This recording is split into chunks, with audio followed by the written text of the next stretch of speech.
जी, सबसे पहले तो गुड इवनिंग सभी को। मेरा नाम संकल्प सोमानी है। जो मेरे बच्चे हैं काफ़ी, वो तो जानते ही है, बहुत सारे पेरेंट्स भी जानते हैं।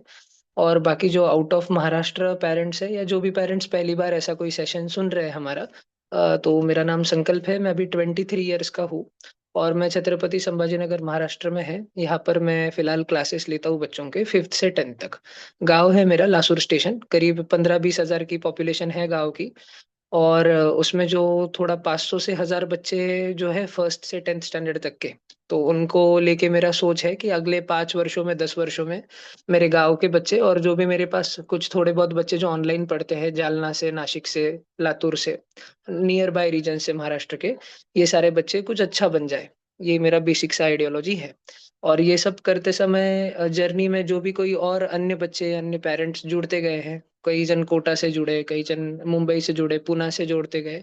और क्योंकि सबको लगा कि हम जिस कोचिंग संस्थान में पढ़ते हैं उधर हमको एकेडमिक गाइडेंस बहुत मिलता है, लेकिन बियॉन्ड जाके कोई इतना नहीं बताता जितना भैया बताते हैं, संकल्प भैया बताते हैं। तो ऐसे धीरे धीरे करके पेरेंट्स जुड़ते गए और पेरेंट्स को गाइड करने के लिए और जितना मुझसे हो सके फ्री टाइम में कुछ मटेरियल वगैरह मिल जाए वो डालने के लिए मैंने एक एजुकेशनल ग्रुप बनाया।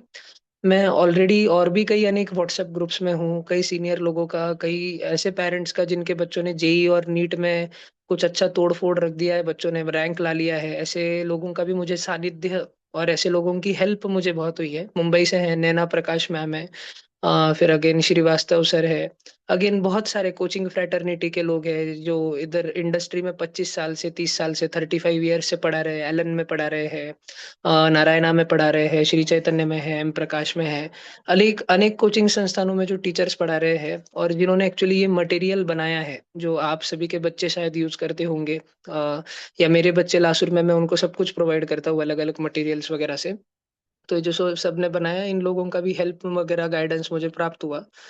तो बेसिकली मैं आप सभी को अभी अपन कोचिंग इंडस्ट्री का थोड़ी बात करेंगे, क्योंकि आप सभी के बच्चे अभी 10th में है ये मान के मैं चलता हूँ और अभी 11th में जाने वाले हैं। और सभी मम्मी पापा को यही एक क्वेश्चन रहता है कि कौन सी कोचिंग अच्छी है ना। तो देखना ये भी जरूरी कि कोचिंग कौन सी अच्छी है, उससे ज्यादा जरूरी है कि आपका बच्चा कैसा है। बच्चा अगर दमदार है तो वो तो लोकल कोचिंग से भी रैंक निकाल लेगा। मेरे मैं अभी जिस गांव में रहता हूँ लासुर स्टेशन में, मेरे घर को दो घर छोड़ के एक मेरी बहन है, कजिन बहन है, तनिष्का सोमानी। उसका 2 साल पहले नीट में 720 में से 685 आया है। और अभी वो जीएमसी मुंबई में है, government medical college JJ hospital में जो है सेकेंड ईयर एमबीबीएस में है वो बच्ची। मैं जहाँ पर अभी ये जूम मीटिंग ले रहा हूँ, यही से 4-5 गली छोड़ के एक शिक्षक कॉलोनी नाम से एक है, जहाँ सारे टीचर्स, जेडपी स्कूल के जो टीचर्स रहते हैं, ज्यादा करके वो लोग रेंट से वगैरह रहा करते हैं घर वगैरह लेके। तो उनमें से ही एक बच्चा है, पीयूष बच्चा हो, ऐसे टीचर्स का ही बच्चा। कोई भी बचपन से तनिष्का का भी और पीयूष का भी कोई ऐसे एज यूजुअल कोई एक्स्ट्रा ऑर्डिनरी फाउंडेशन वगैरह नहीं रहा है। पीयूष जेई मेंस भी क्रैक किया, एनडीए में, यूपीएससी में ऑल इंडिया रैंक 75 भी ला लिया, एज 18 में ही ला लिया, 18वीं उम्र में ही ला लिया वो। यूपीएससी कंडक्ट करता है एनडीए के एग्जाम उसमें, और मींस भी क्वालिफाई करना पड़ता है उसके लिए। मैं जहां पर अभी बैठा हूँ इधर से केवल 50 किलोमीटर पे, 50 भी नहीं सॉरी, 20 किलोमीटर पे एक बहुत छोटा सा गाँव है सुल्तानाबाद करके। मुश्किल से 300-400 लोग रहते होंगे उस गांव में। और एक फार्मर है अशोक गाय के, मतलब वो तो खुद का भी उनका खेत नहीं है, दूसरों के खेत में मजदूरी करने जाते हैं।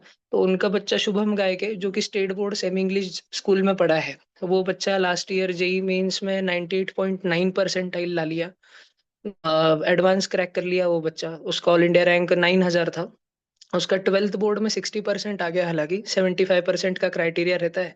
तो वो 12th रिपीट कर रहा है खाली बोर्ड्स की वजह से, और अभी इस साल जनवरी में वापस मेंस और मई महीने में वापस एडवांस देने वाला है। तो ये बात है कि बच्चे पे रहता है मोस्टली।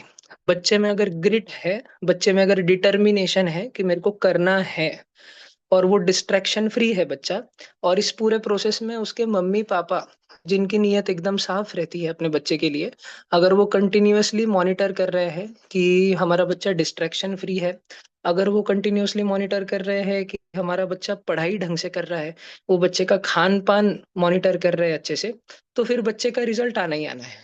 कोई बहुत बड़ा मेजर इशू नहीं होने वाला है इस चीज में। राइट, ये चीज रहेगी। फिर अभी हम बात करते कि आप जो 10th से अभी 11th में जाने वाले हो, तो ये आप कौन-सी कोचिंग क्लास लगाना चाहिए आपको? तो थोड़ा कोचिंग के बारे में बात कर लेते हैं। देखो जब से हमारा देश आज़ाद हुआ, अभी करीब 80 साल होते आ गए, 78 इयर्स वगैरह समथिंग हो गए इंडिपेंडेंस को। तो 1960s के आसपास से जो कानपुर बेल्ट है, क्योंकि वहाँ पे IIT Kanpur one of the earliest Kanpur का है, और एक मुंबई में अग्रवाल सर के थे, अग्रवाल सर नाम से थे। तो ये 2 ही टीचर्स थे। आईआईटी कानपुर के कुछ टीचर कानपुर में क्लासेस लिया करते थे, और मुंबई में अग्रवाल सर करके थे, वो 100 ही बच्चों को एडमिशन लेते थे। जैसे प्रकाश इंस्टीट्यूट है पुणे में, वैसे ही करीब उनका मॉडल था, 100 बच्चों को लेते थे। और ऑलमोस्ट उनके 80 बच्चे, 90 बच्चे आईआईटी में सिलेक्ट हो ही जाते थे। मतलब ये बस बस एलिट शहरों तक ही, मुंबई तक ही बोलो, कानपुर बोलो, दिल्ली बोलो, बैंगलोर बोलो। बैंगलोर तो तब खैर डेवलप्ड ही नहीं था। तो इन्हीं बहुत सीमित से शहरों तक था। फिर आप सभी को बंसल क्लासेस का भी थोड़ा थोड़ा इतिहास पता होगा कोटा में, कि बंसल सर ने शुरू किया, इंडस्ट्री ड्रॉप करी, जो वो इंडस्ट्रियलिस्ट थे और बाकी जो उनके बिजनेसेस थे वो ड्रॉप करके उन्होंने बंसल क्लासेस शुरू किए। शुरू शुरू में रिजल्ट आने लग गए, तो फिर उन्होंने और टीचर्स रखे, उनको टीचर्स को ट्रेन किया।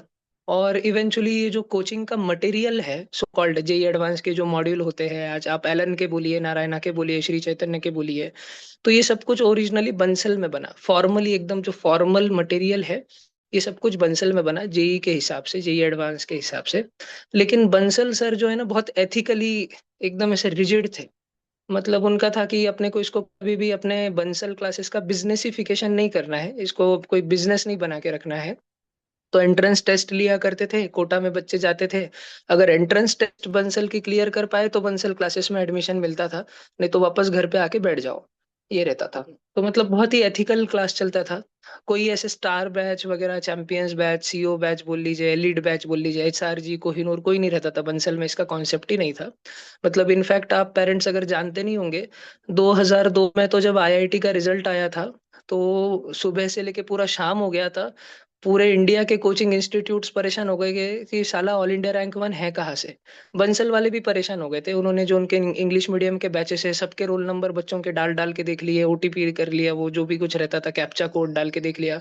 तो ऑल इंडिया रैंक टू से लेके 10,000 तक सबकी लिस्ट बन गई एक दिन के अंदर, लेकिन ऑल इंडिया रैंक वन कौन है ये पता ही नहीं चल रहा था। तो बंसल क्लासेस का ही हिंदी मीडियम का बच्चा था, दुंगाराम चौधरी, वो शाम में आके क्लासेस पे आके बोला कि सर मेरा ऑल इंडिया रैंक वन आया है। तो वो विश्वास ही नहीं हुआ उनको कि हिंदी मीडियम का बच्चा भी रैंक वन आ सकता है। कि मतलब ध्यान नहीं था, क्योंकि बंसल सर खुद रिजल्ट ओरिएंटेड इतना नहीं सोचा करते थे। उनको था कि अगर अपन अच्छा पढ़ा रहे तो अगले साल भी बच्चे आ ही जाएंगे एडमिशन के लिए, इतना कुछ टेंशन लेने की जरूरत नहीं है। जो बाकी के जो फैकल्टीज, उनको बड़ी चिंता रहती थी कि शाम में सर पूछ लेंगे अगर कि रैंक वन किधर से आया है, तो वो सब लोग निकालते रहते थे। तो बच्चा शाम में आके बोल दिया। ये सब कुछ मुमकिन इसीलिए हो पाया क्योंकि बंसल सर ने खुद, उन्होंने ऐसा सिस्टम बना के रखा था, जो इंग्लिश मीडियम के बैचेस में टीचर जाने वाले हैं पढ़ाने के लिए, जो बेहतरीन टीचर्स जाने वाले हैं, हिंदी मीडियम के भी बैचेस में वही टीचर्स जाएंगे। मतलब सारे बच्चों को एक प्रकार का एजुकेशन मिलेगा, सर्विस अपन सबको एक जैसी देंगे। बाकी तो बच्चे की मेहनत पे है, जो बच्चा मेहनत करेगा वो रिजल्ट लाएगा, जो नहीं मेहनत करेगा रिजल्ट नहीं लाएगा। और जो डिस्ट्रैक्शन में चले जाएगा, कोई गर्लफ्रेंड बॉयफ्रेंड बना लेगा, मोबाइल फोन तो उस जमाने में खैर थे नहीं, फालतूगिरी करेगा, तो वो बच्चे का रिजल्ट नहीं आना है। ये सब ना बहुत एथिकली चल रहा था अनटिल 2006 तक। कुछ चीजें नहीं हुई। 2006 में रघु महाजन नाम का एक बच्चा है, उसका ऑल इंडिया रैंक वन आया। अब ये बंसल क्लासेस का ही बच्चा था। तो रघु महाजन के, अगर आप टीचर से बात करो, फिर वो बच्चा आईआईटी ने, उसने आईआईटी कुछ किया नहीं, बॉम्बे वगैरह, खड़गपुर का, कानपुर का तब क्रेज रहा करता था मैकेनिकल, वो कुछ नहीं किया, वो एमआईटी चले गया। बच्चे को फिजिक्स परस्यू करना था। तो वो इंडिया का one of the first case है कि किसी बच्चे का आईआईटी में बहुत टॉप कैलिबर रैंक आया है, सिंगल डिजिट रैंक आया है, और बच्चा बोल रहा है कि मेरे को आईआईटी फाईआईटी नहीं करना, मेरे को ये BTech computer science software engineering कुछ नहीं करना, मेरे को फिजिक्स पसंद है, मैं फिजिक्स पढ़ूंगा और मैं टीचर बनूंगा, मैं पीएचडी लेवल का प्रोफेसर वगैरह बन जाऊंगा, लेक्चरर बन जाऊंगा। तो रघु जब गया ना, तो उसके बाद एक, उस टाइम पे मतलब पूरे इंडिया में 3 ही कोचिंग क्लासेस थे जो जेई एडवांस ओरिएंटेड पढ़ाते थे, लार्ज स्केल बड़े वाले कोचिंग क्लासेस। एक बंसल क्लासेस था, ऑफ कोर्स रघु उनका ही स्टूडेंट था। फिर पेस था, विद पेस और विद्या मंदिर मान लीजिए, और एक फिडजी था। तो तीनों क्लासेस को एक बात समझ आई, जल्दी समझ आई बाकियों से, कि रघु महाजन अगर कहीं भी क्लास में रहता था ना, कौन से भी कोचिंग क्लास में रहता था, तो बस 19-20 का फर्क आता था, उसका ऑल इंडिया रैंक वन की जगह ऑल इंडिया रैंक 5 आ जाता था, ऑल इंडिया रैंक 10 आ जाता था। मतलब कोचिंग का कोई बहुत ज्यादा रोल ही नहीं था उसके प्रिपरेशन में, क्योंकि बच्चा ही प्रोडिजी था, बच्चा खुद ही ऐसा था। फिर 2007 में ऐसी चीज हुई, 2007 में शितिकांत नाम से बच्चा था, उसका वापस ऑल इंडिया रैंक वन आया। उसके भी जो टीचर्स थे, बंसल का ही बच्चा था, तो सारे टीचर्स को बात समझ आ गई कि भाई ये बच्चा ही ऐसा है, इसमें कोई अपना रोल है ही नहीं, बहुत मिनिमल रोल है। अपन ने खाली इसका फॉर्मल सिलेबस करवाया है और इसके टेस्ट पेपर लिए, इसको एक प्लेटफॉर्म प्रोवाइड किया है, बाकी तो बच्चा खुद ही ऐसा है। तो शितिकांत का रैंक आ गया। और इसके वजह से 2007 और 8 में सारे लोगों को समझ आ गया कि प्रोडिजी बच्चे जो है ना वो ढूंढ के तलाश करके लाने पड़ेंगे। तो फिर सब लोग धीरे धीरे अपने पैर फाउंडेशन में फैलाने लग गए। पहले कोचिंग क्लासेस सिर्फ 12th स्टैंडर्ड और 12th रिपीटर के लिए रहते थे, 11th के भी नहीं रहते थे। बच्चा 11वीं में अपने घर पे ही पढ़ाई करता था होम टाउन में। फिर 11वीं होने के बाद सोचता था चलो 12वीं में कोटा जाएंगे, चलो 12वीं में अग्रवाल सर के पास मुंबई जाएंगे और एक साल जेडबल एडवांस की या नीट की पढ़ाई करेंगे, एआईपीएमटी रहा करता तब, तो पढ़ाई करेंगे। फिर इन लोगों ने 11th खोला कि भाई जल्दी से जल्दी अच्छे अच्छे बच्चे अपने पास उठा लो। और एलन जो है कोटा में, उन्होंने तब एक बस अनएथिकल रूल, फर्स्ट टाइम जो बिजनेस मूव रहता है एक अपोनेंट के खिलाफ, वो पहली बार किया कि जितने भी बंसल के फैकल्टीज थे, टॉप फैकल्टीज थे, टॉप तो नहीं बोलूंगा मैं, सारे फैकल्टीज अच्छे होते हैं, मेरे को पढ़ा के खुद को 5 साल हुए। और जो लोग यहाँ 25-25 साल से संभाजी नगर में पढ़ा रहे हैं वो उस लेवल को मैच नहीं करते। कोई टीचर ऐसे भी आएगा आगे चल के जो एक साल, खाली एक साल होगा उसको पढ़ा के, और मुझसे मैं 15 साल पढ़ा लूंगा, मेरा अनुभव हो जाएगा, वो एक साल में मुझसे ज्यादा बेहतर पढ़ाता होगा। तो ये नया टॉप टीचर और ये टीचर कुछ नहीं रहता है, एक्सपीरियंस बहुत जरूरी रहता है, लेकिन एक्सपीरियंस बहुत जरूरी रहता है। तो एलन कोटा ने 2007 8 9 में बंसल कोटा के सारे टीचर्स ही उठा लिए। तो आप में से जो लोग अभी कोटा में एट प्रेजेंट होंगे, आप लोगों ने कुछ फेमस टीचर्स के नाम सुने होंगे, जैसे जीवन ज्योति अग्रवाल जो अभी एलन के वाइस प्रेसिडेंट भी है, जे सर। फिर नीरज कुमार है, बहुत फेमस बुक आती है उनकी फिजिकल केमिस्ट्री की। फिर सोनल राजोरा सर है, ऑर्गेनिक केमिस्ट्री के एकदम लेजेंड है। विशाल जोशी सर है, अमरनाथ आनंद है। फिजिक्स के तो इंडिया के सबसे मोस्ट सेलिब्रेटेड टीचर्स में से है नीलमणि श्रीवास्तव, एनएमएस सर। तो ये सारे लोग बंसल क्लासेस से उठा के एलन ने इधर ला लिए, क्योंकि एलन और आकाश ये दो लोग खाली नीट वाले सेगमेंट में काम किया करते थे, एआईपीएमटी और नीट मेडिकल वाले सेगमेंट में। एलन की चाहत थी कि अपन जेई में भी कुछ करके बताए।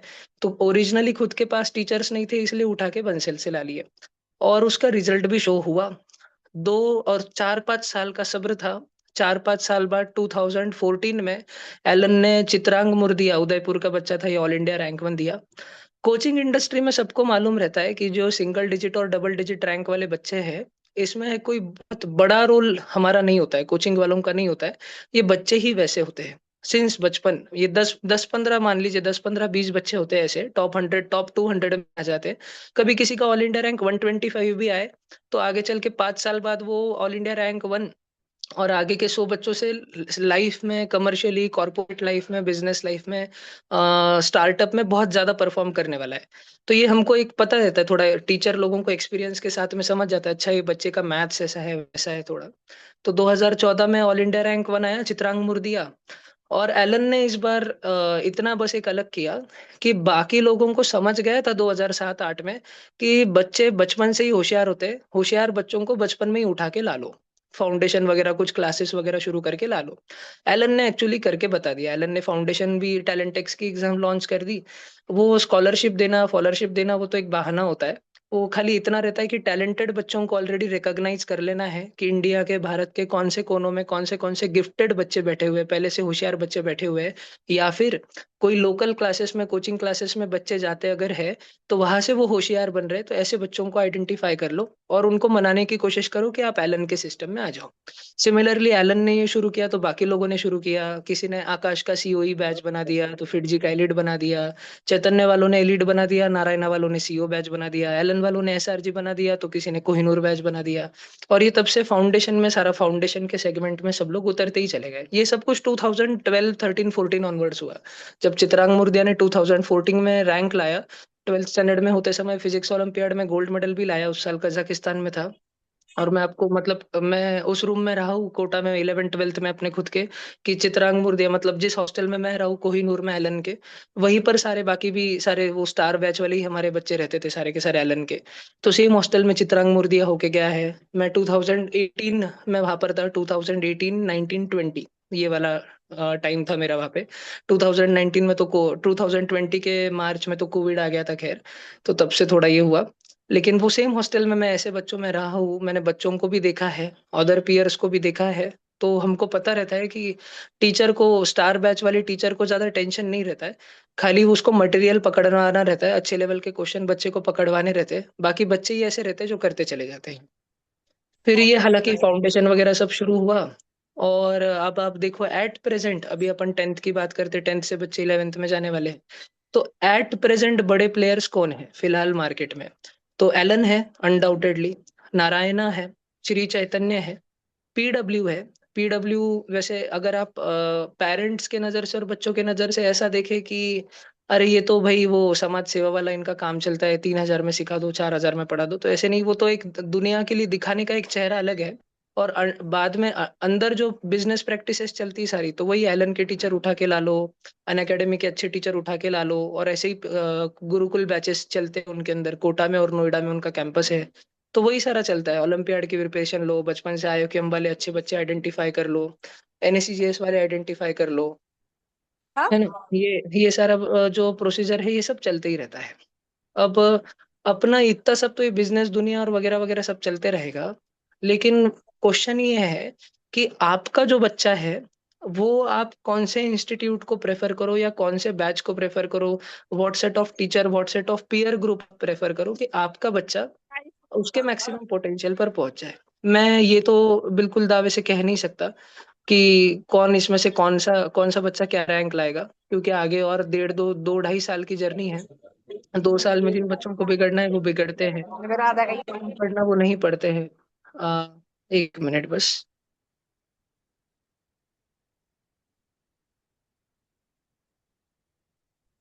दक्षल है क्या मीटिंग में? मैम सॉरी, बस डिस्टर्ब कर रहा हूँ।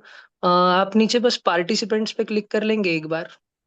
वो नीचे पार्टिसिपेंट्स की लिस्ट है ना, और उस पे संकल्प सोमानी पे क्लिक करके बस उसको मेक होस्ट कर दीजिए ना। आप कर पाएंगे? जो माइक ऑन है ना मेरा, उसको बस संकल्प सोमानी को मेक होस्ट कर दीजिए। नीचे पार्टिसिपेंट दिखेगा आपको, दक्षल नीचे पार्टिसिपेंट्स की लिस्ट है, उसमें संकल्प सोमानी है, उस पर क्लिक करके मेक होस्ट कर देना, और यस क्लिक कर देना। दिख रहा है, समझ रहा है? सर पार्टिसिपेंट्स तो दबाया पर वहाँ पे ब्लैंक लिस्ट है, मतलब वैसे तो आते हैं सारे नाम पार्टिसिपेंट के, पर अभी ब्लैंक मतलब ब्लैंक स्पेस दिख रहा है, अच्छा, ब्लैक है। मतलब 5 मिनट से ट्राई करना। अब्रप्टली बस मीटिंग लीव मत कर देना, ठीक है। उधर संकल्प सोमानी पे कुछ देर से क्लिक करके मेक होस्ट कर देना। ओ, थैंक यू। देखो, तो ये अभी क्वेश्चन ये है कि आपका जो बच्चा है अ, उसके लिए कौन सा क्लास बेटर रहेगा। तो मैं एकदम काम की बात पे, मुद्दे के बात पे आऊँ, तो कुछ चीजों का अपने को ध्यान क्या रखना है कि दो चार ऐसे टीचर हैं जिन्होंने पूरा बंसल का और देन आफ्टर एलन का सारा जेई एडवांस का और नीट का, नीट में तो मुझे मैं थोड़ा कम हूँ, पर एक मिनट, हो रहा है दक्षल? No sir. नहीं क्या? अभी लिस्ट ही नहीं दिख रही है क्या वहां पर? वहाँ लिस्ट ही नहीं दिख रही है। ठीक है, ठीक है। थोड़ी देर से बस ट्राई करना, देखना। ठीक। ठीक है, ओके। तो अभी ऐसे टीचर जिन्होंने एलन का और उसके पहले बंसल का सारा एक्चुअली कोचिंग मटेरियल जिन्होंने बनाया, मतलब एक ऐसा टीचर फिजिक्स का जिसका इतना ज्यादा दिमाग था कि जिसने बैठ के पूरे मॉड्यूल लिखे, सारे के सारे, पूरे एक्सरसाइजेस बनाई, सब कुछ बनाई, और अपने 25 साल दे दिए। तो ऐसे टीचर का नाम है नीलमणि श्रीवास्तव। फिर अगेन ऐसे टीचर ऑर्गेनिक केमिस्ट्री के जिन्होंने किताबें लिख दी, पियर्सन के लिए लिख दी, ओलंपियाड लेवल का पढ़ाते हैं ओसीएससी कैंप में, जिनको बुलाया जाता है, सोनल राजौरा सर है, वो है अभी। फिर नीरज कुमार सर है फिजिकल केमिस्ट्री के, जीवन सर है, जे जे sir, Jeevan Jyoti sir Agarwal sir math में। और ऐसे पैन इंडिया और भी बहुत शानदार शानदार टीचर्स है। लेकिन मैं आपको अगर बोलूँ तो अब सबका तो अवेलेबल नहीं है, लेकिन एनएमएस सर जो है फिजिक्स के, उनका आप मतलब मुश्किल से 3-4 हज़ार रुपए में उन्होंने 2020 में, मतलब अभी, सर 2004 से बंसल में थे, 2009 तक बंसल का सब कुछ उन्होंने डेवलप किया, इंटरनल मटेरियल। फिर 2009 में एलन में आए, कोटा में। फिर 2009 से लेके 2020 तक करीब 12 साल एलन में रहे। 2020 में एनएमएस सर और उनके साथ में और भी तमाम 25-30 फैकल्टीज ने एलन कोटा छोड़ दिया एकदम से अब्रप्टली, जिसके कारण एक तब बड़ा कोविड में सेटबैक भी लगा। उन्होंने आइजैक करके इंस्टीट्यूट भी शुरू किया कोटा में, which was not very successful, commercially successful, क्योंकि सर अगेन बंसल सर के जैसा एकदम एथिकली चलना चाहते थे सारा का सारा, कि अपन जो बच्चों को अपन ने पढ़ाया है वो उनका ही रिजल्ट हाईलाइट करेंगे, दूसरों को कुछ पैसे वैसे से खरीद के वो नहीं दिखाएंगे, और एवरेज बच्चा भी रहा तो उसको अपन वैसे होशियार बनाएंगे। तो एथिकली चले, और ऐसा है कि कोटा में अगर आप एथिकली चलना चाहो और वो भी अगेंस्ट एलन, तो वो टिकने नहीं देते। बिजनेस प्रैक्टिसेस वगैरह अंदर के ऐसे रहते तो वो टिकने नहीं देते। हालांकि एनएमएस सर ने एक बहुत शानदार काम किया। उन्होंने उनकी एक वेबसाइट, एक ऐप बनाया, आईजैक, ISAC नाम से, और 3-4 हजार रुपए में JEE mains, JEE advance, NSEP that is physics olympiad की लेवल 1, INPHO फिजिक्स ओलंपियाड की लेवल 2, और अप टू OCSC जो कैंप रहता है फिजिक्स ओलंपियाड का, यहाँ तक का सारा वीडियो डाल दिया उस ऐप के ऊपर। आप मुश्किल से उसको 3-4 हजार रुपए में खरीद सकते हो। आइजैक कमर्शियली सस्टेनेबल नहीं रहा, इसलिए उन्होंने शायद आइजैक बंद कर दिया है। लेकिन समहाउ आप थोड़ा यूट्यूब पे आप नाम लिख के रखो सारे पेरेंट्स, जब आपका बच्चा अगर IIT की प्रिपरेशन करे, 10th के बाद आपका बच्चा 11th और 12th में जेई एडवांस को टारगेट करे, और साथ में मान लो फिजिक्स ओलंपियाड को भी टारगेट कर ले, तो आप कौन से भी कोचिंग क्लास में रहो, लेकिन आप नीलमणि श्रीवास्तव एनएमएस सर का जितना 10 हजार, 5 हजार, 3 हजार, 2 हजार का जो कोर्स रहेगा, जो कि बहुत अफोर्डेबल कोर्स रहेगा, आप लाख रुपए किधर खर्चा कर रहे होंगे, इधर 2-4 हजार में आपका हो जाएगा, आप 100% लगा लेना। He is one of the most decorated physics faculties पूरे भारत में। अगर मैं मतलब गिन के 4 टीचरों का नाम लूं, जो एकदम अगर मेरे दिमाग में आते हैं कि इंडिया के टॉप 4 फिजिक्स टीचर्स कौन है, तो एक है नारायणा सीओ जयपुर में at present, Ashish Arora sir. Second है मोहित भार्गव सर, जो एलन में ही थे पहले, फिर लीव कर दिया। 5 टीचर्स का मैं नाम लेता हूँ। तीसरे है सचिन सिंह, जिन्होंने पाथ फाइंडर बुक लिखी है फिजिक्स ओलंपियाड के लिए। फोर्थ है नीलमणि श्रीवास्तव। और फिफ्थ है अनुराग मिश्रा सर, जिनकी बालाजी पब्लिकेशन की पूरी सीरीज भी आती है। ये पांचों टीचर, पांचों शुरू में at some point of time Bansal में थे, फिर एलन में आए, फिर अगेन नारायणा में कोई चले गया, कोई अन अकेडमी में चले गया, किसने खुद का अलग शुरू कर दिया, सो एंड सो है। इसमें से यू पब्लिकली अवेलेबल यूट्यूब पे या कोई सी प्लेटफॉर्म पे पेड बेसिस पे एक्चुअल क्वालिटी कंटेंट लेवल का अवेलेबल नीलमणि श्रीवास्तव सर का है। तो आप वो 100% जो भी बच्चे JEE लेंगे वो आपको लेना है। फिर अब मान लो आइजैक पे नहीं रहे तो किसी और प्लेटफॉर्म से आपको लेना है। अब मान लो कि अदर सब्जेक्ट्स का क्या, तो देखिए आपको ये 3-4 हजार रुपए की जितनी भी अदर बैचेस मिलेंगी, जैसे वाइब्रेंट है, वाइब्रेंट कोटा में एक पूरा एक उनका डेकेड चला है रिजल्ट्स का। ऑल इंडिया रैंक 2 निशांत रहा है उनका, सॉरी मैं नाम नहीं याद कर पा रहा हूँ, कृषि मंत्री जालना से। ऑल इंडिया रैंक अच्छा ही था उस बच्चे का कुछ तो। फिर Nishant Tapadia, all India rank 8 था उनका 2008 में। मतलब मैं वो नाम बता रहा हूँ जो हमारे घर से थोड़ा पास में थे, 50 किलोमीटर, 100 किलोमीटर, 200 किलोमीटर से थे, जो वाइब्रेंट कोटा ने दिए। कुछ टीचर्स के अगर मैं नाम लूँ, शायद कुछ पेरेंट्स उनके टीचर्स के नाम जानते होंगे, बच्चे नाम जानते होंगे। तो ऑर्गेनिक केमिस्ट्री में of course MS Chauhan sir पढ़ाते हैं वहाँ पे। फिर फिजिक्स में जिन्होंने, मैथ्स की जिन्होंने ब्लैक बुक लिखी है ना, विकास गुप्ता सर। और पंकज जोशी सर, ये PJ सर वहां पर दोनों जन पढ़ाते हैं वाइब्रेंट में। फिर जिन्होंने अपना university physics by Sears and Zelensky जो किताब है, उसका इंडियन अडेप्टेड वर्जन जो है, वो वाले सर वहां पर पढ़ाते हैं।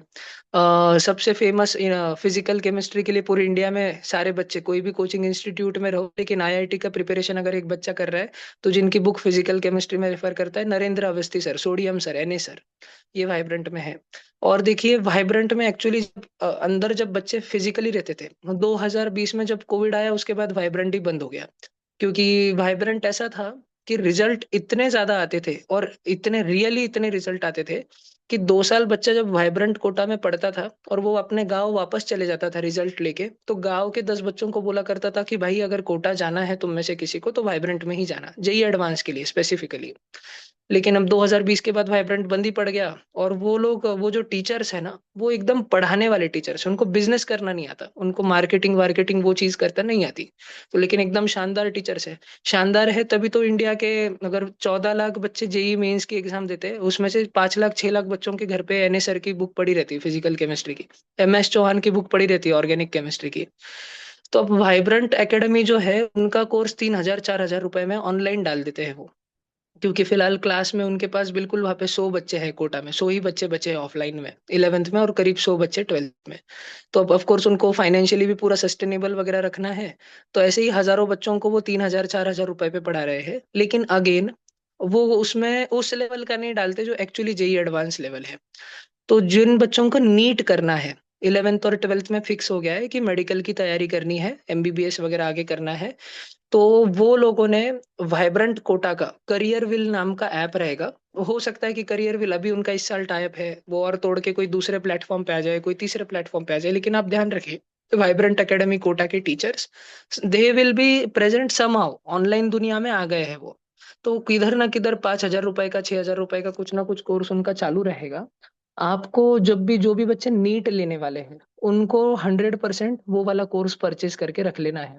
मैं आपके लिए बच्चों सबसे पहले तो ये काम कर रहा हूँ, मैं आपको डेफिनेटली बताऊंगा कि कौन सी कोचिंग कैसी है। आपके ऑलरेडी आप में से बहुत सारे बच्चों ने, आप एलिड बैचेस में होंगे, एसआरजी बैच में कहीं ना कहीं होंगे, आप पढ़ रहे होंगे, 11th में एडमिशन के लिए आप पढ़ रहे होंगे, अलग अलग एंट्रेंस एग्जाम आप दे रहे होंगे, राइट। और मैं उसके साथ में बता रहा हूँ कि क्या पहले रखना है, और फिर अपन I will come to the offline coaching part, 11th 12th में ऑफलाइन कहाँ से करना है। फिर एक दो गलतियां मैं बता देता हूँ। मैंने एक तो ये बताया कि नीट के जो बच्चे हैं, वो वाइब्रेंट एकेडमी के टीचर्स का जेई का ऑनलाइन कोर्स ले लेंगे फॉर फिजिक्स एंड केमिस्ट्री।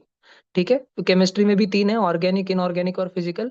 तो नीट वाले बच्चों को जेई का कोर्स करना है वाइब्रेंट एकेडमी वालों का, और फिजिक्स वाला फिजिक्स का भी। और जो जेई एडवांस वाले बच्चे हैं, वो फिजिक्स के लिए एनएमएस सर का लेके रखेंगे, जो भी 3 4 5 हजार वॉट एवर में मिलेगा, जो कि बहुत ही कम रहेगा आपके अदर ऑफलाइन कोचिंग के खर्चे से। ठीक है। फिर ऐसे कुछ बच्चे अगर अभी एट्थ और नाइन्थ की अगर अभी मीटिंग सुन रहे हो, जो आगे चल के फिजिक्स ओलंपियाड का प्रिपरेशन अगर करना चाहते हैं, तो आप एनएमएस सर का कोर्स ले सकते हो।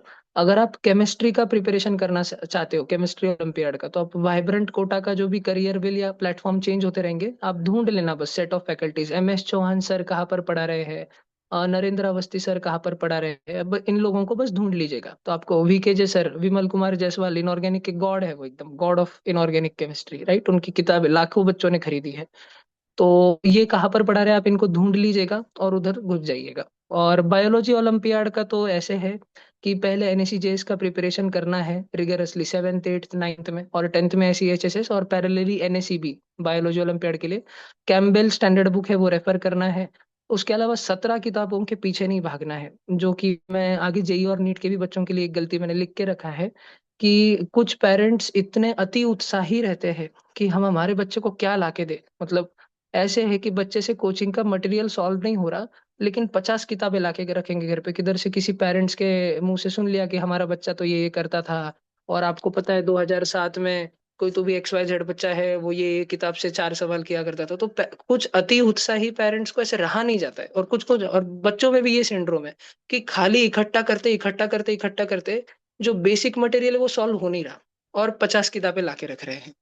तो ये सारे बच्चों ने और सारे पेरेंट्स ने 11th 12th में अवॉइड करना है।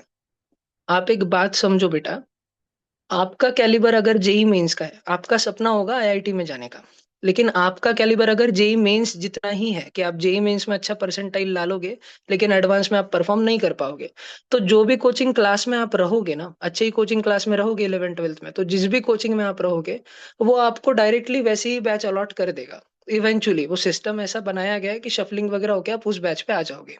बच्चों, अगर आप जेई एडवांस का अच्छा कैलिबर रखते हो, लेकिन ओलंपियाड का कैलिबर नहीं रखते, फिजिक्स ओलंपियाड का, केमिस्ट्री ओलंपियाड का, मैथ्स का, इंफॉर्मेटिक्स का आप नहीं रखते, तो आप जिस कोचिंग संस्थान में रहोगे वो ऑटोमेटिकली, अगर आप में कैलिबर है ना, आप मार्क लाके बता रहे हो, आप में सच में वो जज्बा है, और आप मार्क में, वो मार्क्स में दिख रहा है आपके, तो आप ऑटोमेटिकली आपके कोचिंग इंस्टीट्यूट के, आप एलन में रहो, आप नारायणा में रहो, आप एम प्रकाश में रहो, बाकलीवाल में रहो, नासिक के स्पेक्ट्रम में रहो, संभाजीनगर में 3S में रहो, आरसीसी आईआईबी में रहो, वॉट एवर, आप ऑटोमेटिकली ऐसी बैच में डाल दिए जाओगे जहां पे आप जेई जेई एडवांस के लिए बहुत बेहतरीन परफॉर्म कर ही दोगे, आपका टॉप 500, टॉप 1000, टॉप 2000 रैंक आ ही जाएगा, what ever is your dream rank. उस कैलिबर पे आप हो तो आपकी batch eventually coaching system adjust कर देगा।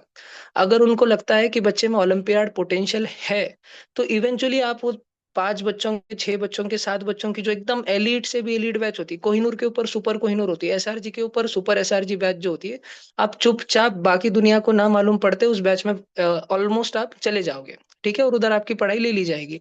और आप मान लो आपके भैया, अगर मैं मेरे कोचिंग इंस्टीट्यूट में एक लौता ऐसा बच्चा हूँ जिसमें कोचिंग का मतलब ओलंपियाड का कैलिबर है, तो भाई तुम बेफिक्र रहो। अगर आप एक बड़े मैनेजमेंट वाले, जैसे ये जो बड़े बड़े पैन इंडिया फैले हुए पैन इंडिया एक्सपांशन वाले इंस्टीट्यूट्स में से आप कहीं पर हो और आपके सेंटर पर आप अकेले भी बच्चे हो ना, तो आपको सब कुछ दे दिया जाएगा।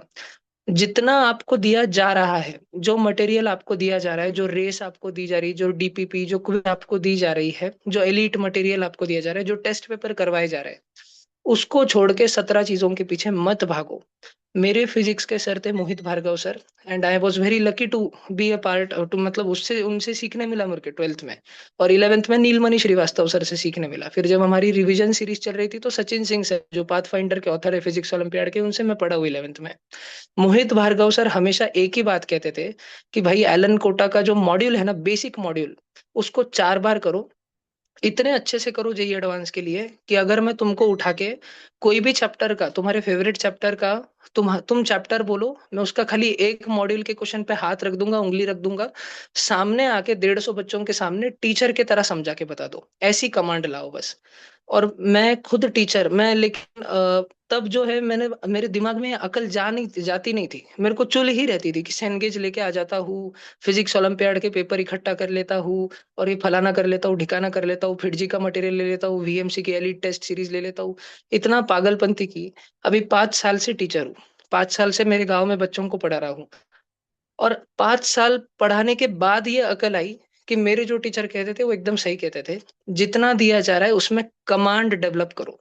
कमांड ऐसी रहनी चाहिए कि सामने उठा के तुमको 150 बच्चों के सामने ला लेना, तो टीचर उस क्वेश्चन को जैसे समझाएगा। मान लीजिए फिजिक्स का रोटेशन चैप्टर है, एक टीचर उस क्वेश्चन को, बच्चा बहुत ये लगा रहा है, वो लगा रहा है, एंगुलर मोमेंटम का कंजर्वेशन लगा रहा है, मोमेंट ऑफ इनर्शिया लगा रहा है, सीटीआरएम लगा रहा है, 4 चीजें लगा के बच्चा कैसे तो भी आंसर ला रहा है। सर ने वो भी सुना, वो भी अच्छे से समझाया, और फिर सर ने दूसरा मेथड बताया कि देख बेटा ऐसे भी कर सकते हो, और सब बच्चे एकदम क्लास में बैठ के, अरे सर क्या सोचा आपने, क्या भारी सोचा आपने। तो एक टीचर की जो कमांड होती है ना, एक क्वेश्चन 2 मेथड 3 मेथड 4 मेथड से समझाने की, ऐसी कमांड आप बेसिक मटेरियल पे ला लीजिए। जिस कोचिंग के जिस बैच में आप बैठे हैं, आपको जो दिया जा रहा है उस पे आप ला लीजिए। मैं मजाक नहीं कर रहा हूँ। आप चेक करिए, एक रैंक 2019 का आपको एलन का रैंक मिलेगा 99, ऑल इंडिया रैंक 99। बच्चे का नाम है दिव्यांश गर्ग। दिव्यांश भैया के साथ में 1.5 साल हॉस्टल में था, जो कोटा में एलन की साफल्य बिल्डिंग है, साफल्य से 4, वो सेम गली में सामने 4 हॉस्टल छोड़ के हमारा कोहिनूर रहता था एलन का। तब अभी उन्होंने शिफ्ट कर दिया है अलग जगह, समुन्नत में भी शिफ्ट हो गई ये चीजें, और अलग भी लैंडमार्क सिटी कुन्हाड़ी में भी नीट वालों की शिफ्ट हो गई ये चीजें। तो मैं तब वहां पर था साफल्य में, कोहिनूर के सामने, कोहिनूर में रहता था मैं। तो दिव्यांश गर्ग नाम का एक बच्चा था। आप में से बहुत पेरेंट्स को ऐसा लगता है ना कि हमारा बच्चा स्टार बैच में रहना चाहिए तो हम एडमिशन लेंगे। अच्छा तुम नहीं दे रहे हो स्टार बैच, जाओ फिर हम उस कोचिंग के पास जा रहे हैं, वो हमको स्टार बैच दे रहा है। ये दिव्यांश गर्ग नाम का बच्चा टीएमएएस बैच में था, जो कि कोई एलन कोटा में ना ऐसे बैचेस का सिस्टम, अब जो भी पेरेंट्स वाकिफ हो, सबसे ऊपर जैसे टीआईपीएस मानी जाती है 11th 12th में, फिर टीओएस मानी जाती है, फिर अलग अलग टीएनएएस एक रहती है, और फिर चौथे पांचवे छठे नंबर पे टीएमएएस नाम की बैच आती है। और टीएमएएस के नीचे मेरी बैच थी जब मैं 12th में था, टीओए 1। क्योंकि मैं 11th में 4th फेज में काफी लेट आया था मैं कोटा में, तो हमारे 4th फेज से हम 2 जन थे। दिव्यांश भैया मुझसे सीनियर था, 1 साल बड़ा था वो। मैंने 2020 में अपना जेई एडवांस दिया, उसने 2019 में अपना जेई एडवांस दिया। दिव्यांश टीएएमएस में था, लेकिन वो टीओए 1 में नीचे के बैच में आके बैठता था, नीचे के बैच में। क्योंकि उसके जो 11th के सर थे वो ही 12th में नीचे के बैच में थे, वो स्टार फैकल्टी नहीं थे। लेकिन दिव्यांश को उनसे पढ़ना बहुत पसंद था, तो वो केमिस्ट्री और मैथ्स की क्लासेस अपनी ही बैच में, स्टार बैच में अटेंड करता था। अब सोचिए 20 बच्चों की स्टार बैच में अटेंड करता था, और फिजिक्स पढ़ने के लिए वो नीचे 150 बच्चों की बैच में स्टूल लेकर आके बैठ जाता था। नीचे बच्चा, उस बच्चे का आईआईटी में रैंक, ऑल इंडिया रैंक 99 आया। वो बच्चा एनईसीपी क्लियर किया, आईएनपीएचओ क्लियर किया, ओसीएससी कैंप में बच्चा गया। और वो हमारे सर का फेवरेट बच्चा था, क्योंकि टीओ 1 में अगले साल वही सर हमको भी थे पढ़ाने के लिए, तो वो फेवरेट बच्चा था सर का। और वो दिव्यांश भैया, मतलब सेम हॉस्टल में रहे हम, बाजू का रूम, आजू बाजू का रूम, रोज रात में रोज दोपहर में खाना खाने एक साथ बैठा करते थे। राइट, वो भैया ने कोई फलाना सेनगेज ला ली, ये बुक ला ली, वो बुक ला ली, ओलंपियाड का मटेरियल ला लिया, स्टार बैच का, अरे स्टार बैच में वो था, पर स्टार बैच में जो मटेरियल दे रहे थे वो भी नहीं करता था जितना सर पढ़ाते थे और जितना एलन का मॉड्यूल था, क्योंकि मोहित भार्गव सर थे। सर की एक ही लाइन रहती थी, मोहित भार्गव सर, आप कभी अगर कोटा में आप में से कोई है और मिलने का मौका मिल जाए, पूछना उनको, दिव्यांश गर्ग सर को नाम आज तक ध्यान रहेगा, सर का वन ऑफ द फेवरेट बच्चा था वो एकदम। सर बोलते थे कि बेसिक हम बेटा जितना मॉड्यूल दे रहे हो उतना करो, 4 बार करो, अच्छे अच्छे जो क्वेश्चन है उनको सर्कल करके रखो, उनको रिपीटेडली करो, 4 बार तक करो, और ऐसी कमांड लाओ कि एक एक क्वेश्चन को तुम टीचर की तरह समझा पाओगे। अगर तुम दूसरे व्यक्ति को क्वेश्चन समझा पाओगे तो तुम में खुद में उस चीज की असल में समझ है। अगर तुम दूसरे व्यक्ति को समझा रहे हो, सेम कैलिबर के बच्चे को समझा रहे हो, लेकिन उसको समझ नहीं आ रहा, तो तुम में खुद में उस क्वेश्चन की अभी पूरी समझ नहीं है। और मैं 5 साल से टीचर हूँ, 5 साल में मैंने ये ऑब्जर्व किया है। तो मैं पेरेंट्स को और बच्चों को रिक्वेस्ट करूंगा अननेसेसरीली कि कोई एक, आप ओलंपियाड का प्रिपरेशन कर रहे हैं, आयोक्यम का, चलो वेदांतु भी लगा लेते, चलो चैतन्य भी लगा लेते, चलो नारायणा भी कर लेते, चलो एलन भी कर लेते, अरे भाई आप जिधर हो उस सिस्टम को रिगरसली फॉलो करो। हाँ, सिस्टम चूज करने से पहले 10 बार सोच लो, 4 चीजें, 4 ऑप्शन देख लो, पर एक बार जब चूज कर लिया, एक बार फाइनल कर लिया, तो वो सिस्टम आपको जो दे रहा है, जो मटेरियल दे रहा है, रिपीटेडली उसको ही करो।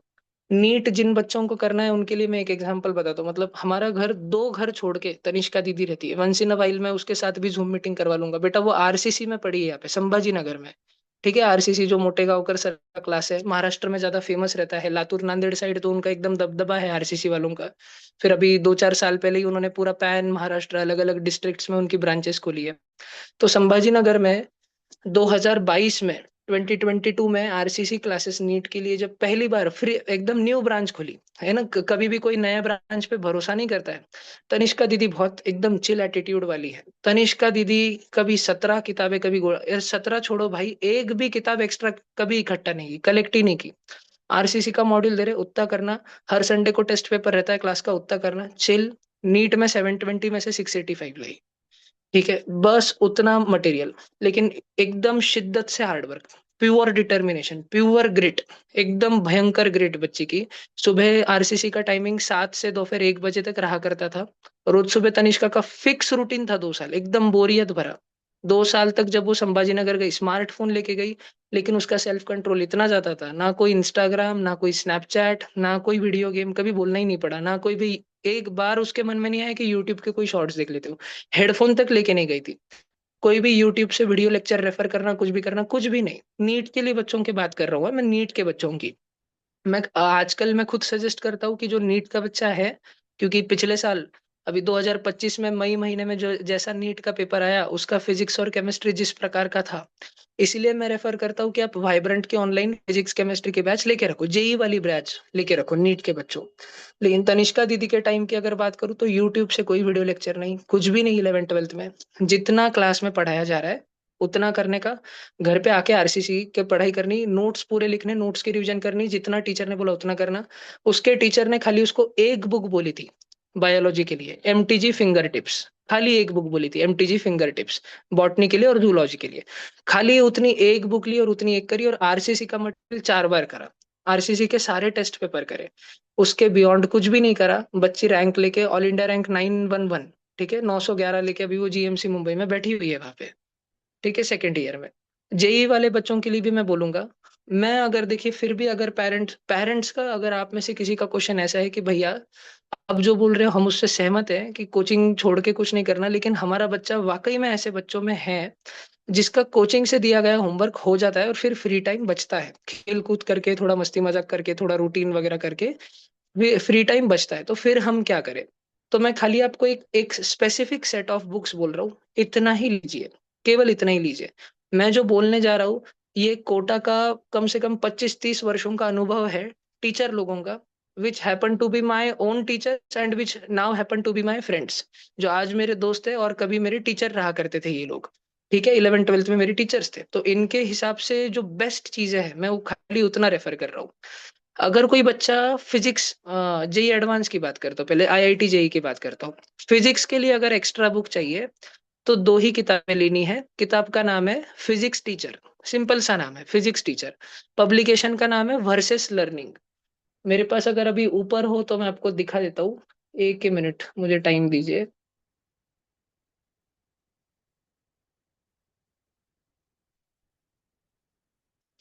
नहीं, मैंने शायद हमारे कोई 11th-12th के सीनियर बच्चे को अभी इश्यू करके रखी होगी, तो आप नाम लिख के रख लीजिए, फिजिक्स टीचर। ठीक है, वर्सेस लर्निंग है, VERSUS, वर्सेस लर्निंग पब्लिकेशन का नाम है। बस इतना, और इरोडोव, IE इरोडोव, दो ही किताब लेना। HC वर्मा एकदम फालतू बुक है, मालूम नहीं, वो 9th-10th के बच्चों के लिए बुक रहती है। मतलब क्यों रेफर करते हैं पता नहीं, जेई मेंस वगैरह के लिए लोग रेफर करते हैं। HC वर्मा एकदम मतलब बोगस बुक है। वो लेने की कोई जरूरत ही नहीं है। फिर केमिस्ट्री में मैं आपको तीन बता देता हूँ। ये जेई एडवांस वाले बच्चे भी करें और नीट वाले बच्चे भी करें, दोनों बच्चे। फिजिकल केमिस्ट्री में है नीरज कुमार, पियर्सन पब्लिकेशन की बुक आती है, एक ही मतलब। फिर अगर नीरज कुमार आप कर रहे हैं तो नरेंद्र अवस्थी नहीं करना। ठीक है, बालाजी पब्लिकेशन की वो नहीं करना। कुछ कुछ पेरेंट्स और बच्चे रहेंगे, लिख लेंगे, नहीं नहीं लिखते लिख लेते। मैं बोल रहा हूँ आपको, एक ही करिए बस, दैट्स इट, सफिशिएंट है। नीरज कुमार है केमिस्ट्री के लिए। इनऑर्गेनिक के लिए है कपिल वाधवा, GRB पब्लिकेशन की आएगी, कपिल वाधवा, WADHWA। कपिल वाधवा मेरे सर भी रहे हैं, एट प्रेजेंट टैलेंट कोटा में है, काफी सीनियर फैकल्टी है, और बहुत बहुत ही बढ़िया सिखाते हैं केमिस्ट्री, मतलब जबरदस्त। फिर है ऑर्गेनिक के लिए है MS चौहान, ऑर्गेनिक के लिए जेई वालों के लिए भी और नीट वालों के लिए भी MS चौहान, बस इतना। मैथ्स में अगर किताब लेने का मन हो जाए बच्चों, जेई के बच्चों को, तो ब्लैक बुक लेना, खाली विकास गुप्ता सर की ब्लैक बुक, बस दैट्स इट। कोचिंग के मटेरियल के बियॉन्ड मत जाओ। और अगर तुम ऐसे हो कि तुमको लगता है नहीं नहीं भैया हमारा तो कोचिंग का हो जाता है, हमको दूसरा बताओ, फिर एक ही बोल रहा हूँ, ब्लैक बुक। ठीक है, अगर तुमसे ब्लैक बुक के क्वेश्चन बनने लग जाए तो मुझे मैसेज करना, फिर कुछ दूंगा और। ठीक है, बनते नहीं है हालांकि किसी से। और बायोलॉजी में मैं बोल रहा हूँ नीट के बच्चों को MTG फिंगर टिप्स, इतना यूज करना है। MTG पब्लिकेशन का आता है, जो आप NSO IMO दिया करते हो बचपन से, फिंगर टिप्स नाम की बुक आती है, सिर्फ बायोलॉजी के लिए नहीं। कुछ कुछ पेरेंट्स, अति उत्साही पेरेंट्स, फिजिक्स की भी ले आएंगे, केमिस्ट्री की भी ले आएंगे, मत लीजिए, केवल जूलॉजी और बॉटनी के लिए लाइए उतना। अब इसके अलावा तीन चीजें जरूरी, बहुत बहुत बहुत ज्यादा जरूरी। पहली चीज, प्रीवियस ईयर क्वेश्चन पेपर। जितने भी आप IIT का प्रिपरेशन कर रहे हो, नीट का प्रिपरेशन कर रहे हो, कोचिंग क्लास ऐसा चुनिए जो आपको मटेरियल में ही PYQs करा दे। ठीक है, ऑलमोस्ट सारे कोचिंग क्लासेस का भी एक ही मटेरियल रहता है। आप कोई भी कोचिंग क्लासेस का मॉड्यूल या DLP कोर्स आप कुछ भी लगाइए, जरूरत नहीं है वैसे, क्योंकि ऑलमोस्ट 90% मटेरियल एक ही रहता है। PYQ पे कमांड आना बहुत जरूरी है। जेई का एडवांस का सिलेबस और पैटर्न नहीं बदलता है। जेई एडवांस हर साल न्यू पैटर्न की रहती है, लेकिन जो लेवल है ना जेई एडवांस का, वो एक जैसा ही रहता है, बनाया है वो 5-10 साल से वैसा ही बना हुआ है। जेई मेंस में फ्लक्चुएशन आते हैं। 2019-2020 की जेई मेंस बहुत इजी हुआ करती थी, 2021-22-23 में JEE mains suddenly easy easy हो गई, और अभी 2024 और इस साल 2025, इस साल की जेई मेंस वापस से डिफिकल्ट हो गई। अब 26 में एक्सपेक्टेड ही है कि थोड़ा डिफिकल्ट रहेगा, उसी साइड पे बच्चों को प्रिपरेशन करना है। दो और जो तीन जरूरी चीजें मैंने बोली, उसमें एक PYQ, दूसरी जरूरी है पेपर एनालिसिस। अब मैं इधर 10 मिनट तक समझाऊंगा बच्चों, और ये तुम्हारे लिए बहुत जरूरी है। और मैं मम्मी पापा से कहूंगा, मैंने मैंने ऐसे ऐसे बच्चे देखे हैं जो अभी, जैसे इस साल ऑल इंडिया रैंक 6 है, इस साल अक्षत चौरसिया। फिर ऑल इंडिया रैंक 8 है देवेश भैया। फिर last year all India rank 1 है वेद लाहोटी। मैं बहुत पेरेंट्स से बात मेरा होता है, तो मैंने जो सबसे टॉप कैलिबर के बच्चों के पेरेंट्स देखे हैं ना, वो उनको हेल्प करते पेपर एनालिसिस में, अपने बच्चे का काफी समय बचा लेते हैं, बहुत ज्यादा समय बचा लेते हैं। अभी पेपर एनालिसिस बोले तो क्या मतलब, एज मम्मी एज पापा हम हमारे बच्चे की क्या ही हेल्प कर सकते हैं, इसमें क्या कर सकते हैं हम। तो देखो, आपका बच्चा कोई ना कोई तो कोचिंग इंस्टीट्यूट में 11वीं 12वीं में रहेगा, 2 हफ्ते में, 3 हफ्ते में, या नीट वाले बच्चों के केस में शायद हर हफ्ते में उसका टेस्ट पेपर होगा, 3 घंटे का पेपर होगा, 2 घंटे का पेपर होगा, राइट। तो बच्चा जब घर पे आएगा, तो भाई पेपर से आ गया, अभी फैल जा, खाना खा, थोड़ा आराम कर, सुबह बहुत जल्दी उठा था, ये चीजें नहीं रहती है। पेपर से आया, थोड़ा फ्रेश वगैरह हुआ, थोड़ा खाना खाया, अब पेपर लेके वापस से बैठ, जो पेपर तू दे के आया वो पेपर लेके वापस से बैठ।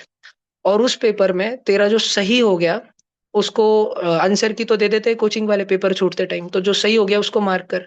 अच्छा सही हो गया, लेकिन तूने तुक्का मारा था क्या?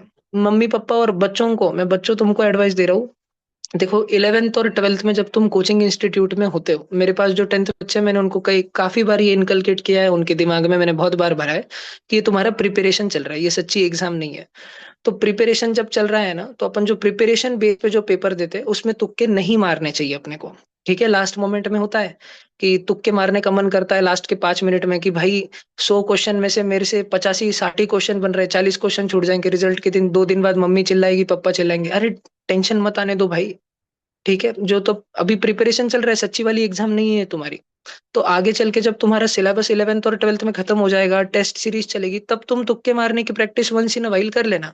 देख लेना कि ऑप्शन दो, दो ऑप्शन कट करके, चार में से दो ऑप्शन कट कर दिए तो दो दो बचे, उसमें से तुक्का मारा था, तुम्हारा लक फैक्टर कितना है देख लेना। तुमको लगता है कि भाई बदनसीबी भरी हुई है मेरे जीवन में, तो मत मारना तुक्के। तुमको लगता है कि हाँ मेरा लग जाता है तुक्के वुक्के, तो फिर मार लेना। पर 11th और 12th में जब तुम्हारा सिलेबस चल रहा है, जब तक 12th स्टैंडर्ड के अक्टूबर नवंबर तक सिलेबस खत्म नहीं हुआ है, तब तक तुक्के नहीं मारने बच्चों। क्यों नहीं मारने? मान लो तुमने तुक्का मारा और वो राइट आ गया, तो अब तुम घर पे आए, पेपर तुम्हारा एनालिसिस चल रहा है, तुम्हारी मम्मी तुम्हारे बाजू में बैठी है, आंसर की तुम 100 क्वेश्चन 2 मिनट में तुम्हारा चेक हो जाएगा, हाँ मम्मी देखो 100 में से 60 राइट आ गए और 20 रॉन्ग हो गए और 20 मैंने छोड़ दिए। तो भाई तू जो बोल रहा है, बहन तू जो बोल रही है ना 60 राइट आ गए, उसमें से 5-6 तो तेरे तुक्के वाले हैं, जो तू मम्मी के सामने एक्सेप्ट नहीं कर रहा। तेरे में एक्सेप्टेंस नहीं आ रहा है जल्दी कि अरे मम्मी ये तो तुक्का मार दिया था राइट हो गया।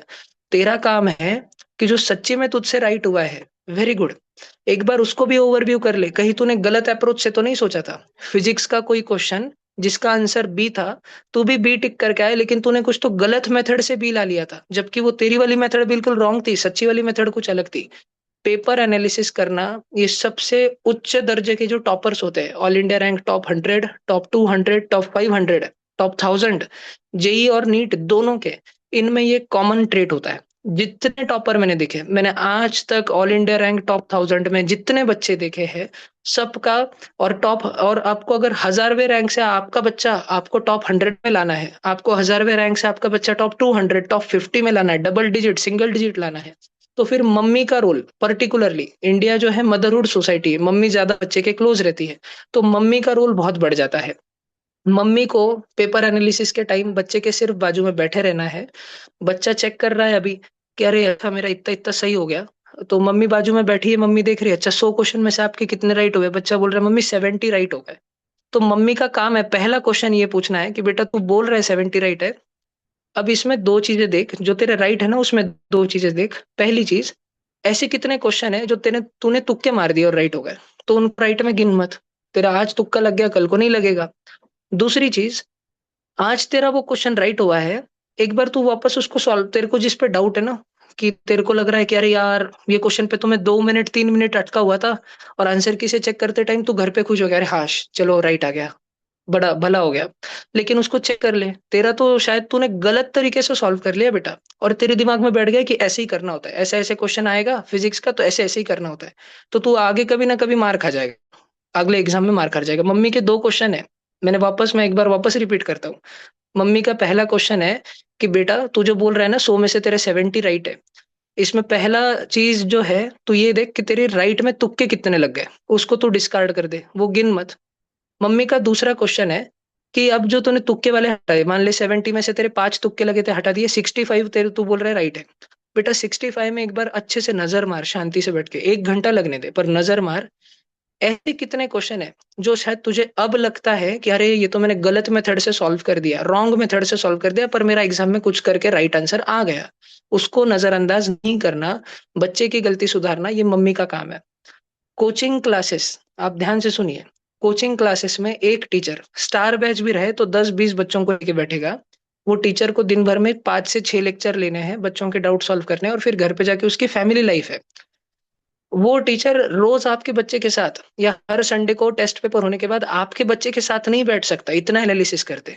तो अगर आप एज फादर या एज मदर आप चाहते हो कि आपका बच्चा अच्छा रैंक लाए, 2 साल बाद लाना है, लंबी जर्नी है, तो मम्मी के ये दो क्वेश्चन रहने ही चाहिए, बेटा जो तुक्के हैं उनको हटा, दूसरा जो तूने गलती से राइट कर लिया उसको सुधार।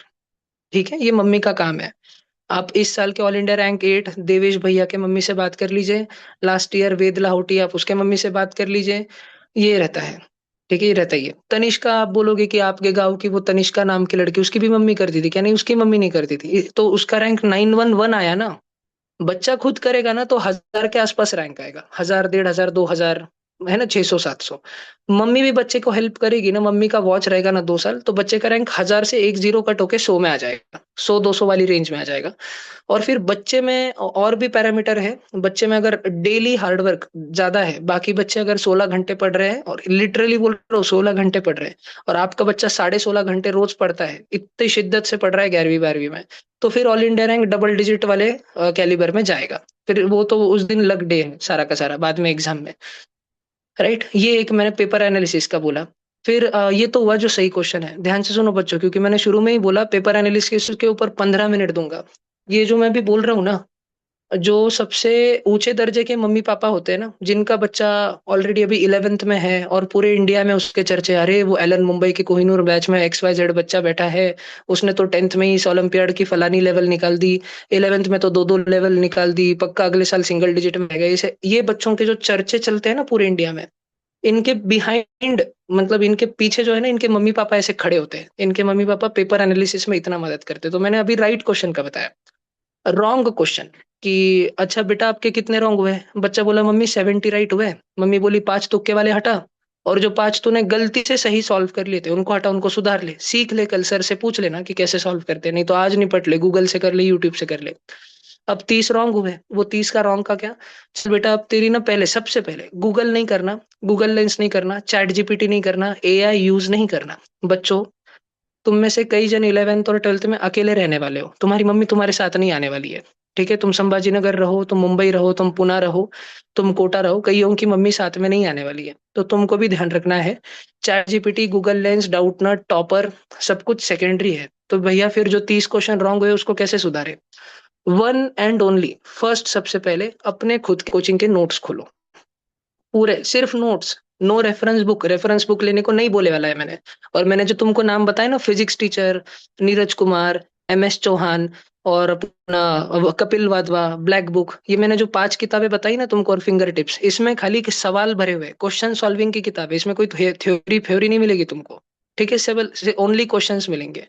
तो बच्चों, जो तुम्हारे 30 क्वेश्चन रॉन्ग हो गए, फॉर एग्जाम्पल अगर 30 रॉन्ग हो गए, सबसे पहली चीज क्या खोलोगे? खुद के कोचिंग के नोट्स। तुमको उसमें से ही ढूंढना है, तुम्हारे टीचर ने, तुम्हारे फैकल्टी ने जो तुमको पढ़ाया है ना, तुमको सब आप सोचता है कि साला फिजिक्स में 20 क्वेश्चन हो ही नहीं रहे, तो गलती तुम में है। तुम्हारे टीचर ने तुमको वो सारे कॉन्सेप्ट बिट बाय बिट, टुकड़े टुकड़े में पढ़ाए हैं, वो कॉन्सेप्ट तुमको अप्लाई नहीं करते आ रहे हैं। अगर तुम 11वीं की पहले पेपर से, शुरुआती पेपर से, फर्स्ट पेपर से अगर पेपर एनालिसिस करोगे ना, तो शुरू के 2 महीने 3 महीने में ही खुद को तुमको समझ आ जाएगा कि तुम्हारा फिजिक्स का एप्लीकेशन स्ट्रांग है क्या, नीट वाले बच्चों में, और तुम्हारा मैथ्स का और फिजिक्स का दोनों सब्जेक्ट का एप्लीकेशन स्ट्रांग है क्या, JEE वाले बच्चों में। जो बच्चे 8th 9th 10th का एक्सेप्शनल फाउंडेशन नहीं रखते, जिन्होंने 9th में NSCGS क्रैक नहीं करी, जिन्होंने 8th में मान लो VVM नेशनल लेवल कैंप को नहीं गए, जो बच्चे 10th में IOQM में 30 35 40 50 मार्क नहीं ला रहे हैं, ऐसे बच्चों को, अगर ये बच्चे चाहते हैं कि 11वीं और 12वीं में जाके, 12वीं के अंत में हमारा JEE और नीट में अच्छा रैंक आए, तो ये एक्सट्रीमली इंपॉर्टेंट होता है कि 11वीं के शुरू के 2 या 3 महीने के अंदर आपको ये बात समझ आ जाए कि आपका फिजिक्स का, अगर आप नीट के बच्चे हो तो आपका फिजिक्स का एप्लीकेशन पार्ट, और अगर आप JEE के बच्चे हो तो आपका फिजिक्स और मैथ दोनों का एप्लीकेशन पार्ट स्ट्रांग है क्या। अरे यार, सर ने तो पढ़ाया था, सर ने तो sin 3 थीटा का फॉर्मूला पढ़ाया था। अच्छा, ये साला क्वेश्चन ऐसे सोचना था क्या? तुम जब अपने कोचिंग के नोट्स खोल के बैठोगे, तुम जब Doubtnut, Toppr, ChatGPT, Google, YouTube, इन सारी चीजों को बाजू में रखो, अपने टीचर को भी तुरंत नहीं जाना डाउट पूछने के लिए, खुद की नोटबुक, नोट्स, तुमने तुम्हारे हाथों से लिखे हुए नोट्स जब खोल के बैठोगे, उसमें से ढूंढ ढूंढ के वापस जो 30 क्वेश्चन रॉन्ग हो गए उसको सॉल्व करने पे 3 घंटा, 4 घंटा, 5 घंटे का समय लगाओगे, तो 30 में से 20 सॉल्व हो जाएंगे। अब जो 10 क्वेश्चन बचे, जो नोट्स में से सॉल्व नहीं हुए, सेकंड स्टेप है chat GPT, Doubtnut, topper, YouTube, फलाना ढिकाना, गूगल। ठीक है, और 10 क्वेश्चन जो तुमने गूगल पे डाले, चैट जीपीटी पे डाले, AI पे डाले, 10 में से तुमको 6 समझ आ गए, 7 समझ आ गए, 6 समझ आ गए, 4 अभी भी नहीं समझे, तुम्हारा काम है, जो 4 क्वेश्चन रॉन्ग हो गए, नोट्स में भी ढूंढा पर सॉल्व नहीं हो पा रहे, गूगल पे भी ढूंढा, सॉल्यूशन दिख रहा है लेकिन समझ नहीं आ रहा, और वो 4 5 क्वेश्चन जो गलती से तुमने राइट सॉल्व कर लिए थे लेकिन तुमको उनका मेथड नहीं समझ आ रहा है, तो वो सही, गलती से सही करे वाले 5 क्वेश्चन, और जो गलत हो गए और समझ नहीं आ रहे ये वाले 4 क्वेश्चन, ये 9 क्वेश्चन कल के कल अगले ही दिन कोचिंग में टीचर के पास डाउट्स टाइम में बैठो। एक लेक्चर और दूसरे लेक्चर में 15-20 मिनट का गैप होता है आइडियली, उसमें अपने टीचर का दिमाग खराब करो। या क्लास में सर पूछते बेटा कोई डाउट है क्या, तो बेझिझक बेशर्म हो हैंड रेस करके उनको पूछो, ये तुम्हारा काम है। लेकिन बच्चों, सर को ये 9 क्वेश्चन पूछने से पहले तुम्हारा ईमानदारी से काम रहता है कि 70 क्वेश्चन जो राइट थे उसमें से तुक्के कितने मारे, साइड में हटाओ। गलती से सही कितने हो गए, 5, वो साइड में हटाओ। अच्छा, 60 क्वेश्चन ये मेरे परफेक्ट है, तुक्के जो मारे 5 उनको सुधारो। गलती से जो राइट हो गए वो 5 उनको सुधारो। 30 जो रॉन्ग हो गए पहले अपनी ट्यूशन की कोचिंग की नोट्स में से सुधारो, फिर Doubtnut topper chat GPT AI वगैरह से सुधारो, और फिर लास्टली टीचर से सुधारो। समझ रहा है क्या?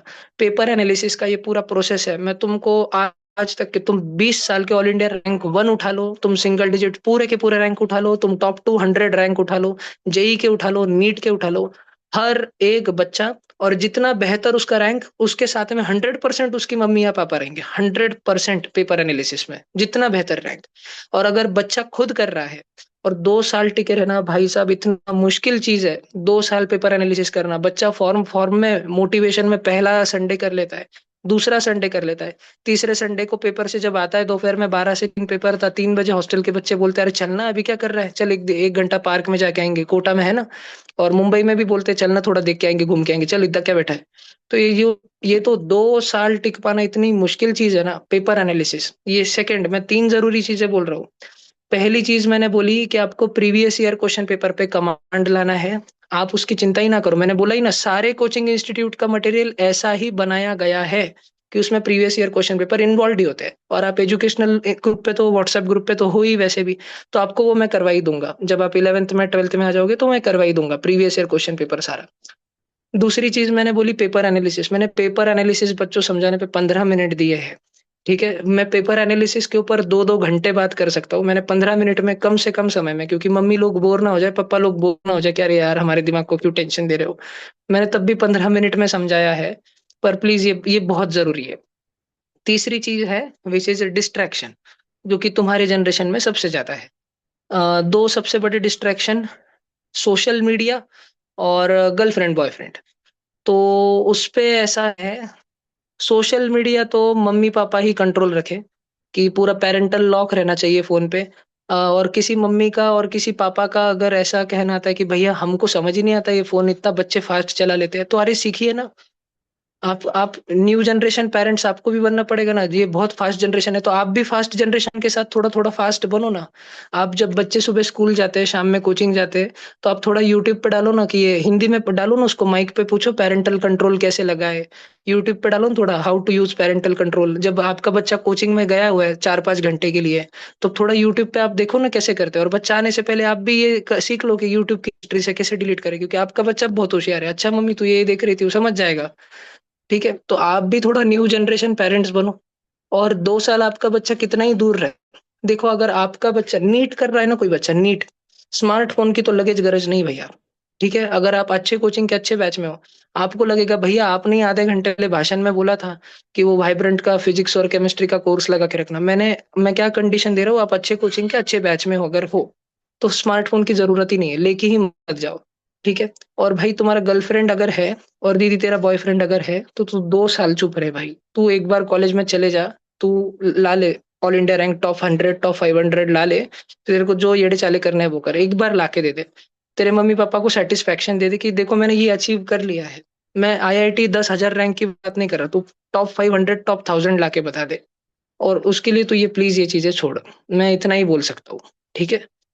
और मतलब बच्चों एक बात समझ तुम, ये जो तुम्हारा अभी तुम 13 साल से लेके 18-19 साल के हो ना, तो तुम्हारे ये जो दिमाग में एक तो पाइनियल ग्लैंड है, फिर वो किडनी के ऊपर एड्रिनल ग्लैंड है ना, इधर थायराइड है, थायरोक्सिन रिलीज हो रहा है।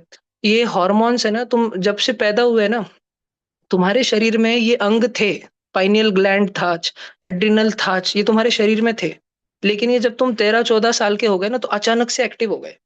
तो जिस बच्चे के साथ तुम अपने स्कूल में कोचिंग में 7 साल से 8 साल से फर्स्ट स्टैंडर्ड से सेकंड स्टैंडर्ड से पढ़ते आ रहे थे, जिसका थोबड़ा तुमको देख के शक्ल देख के लगता है कुछ नहीं, ये तो ऐसे ही है।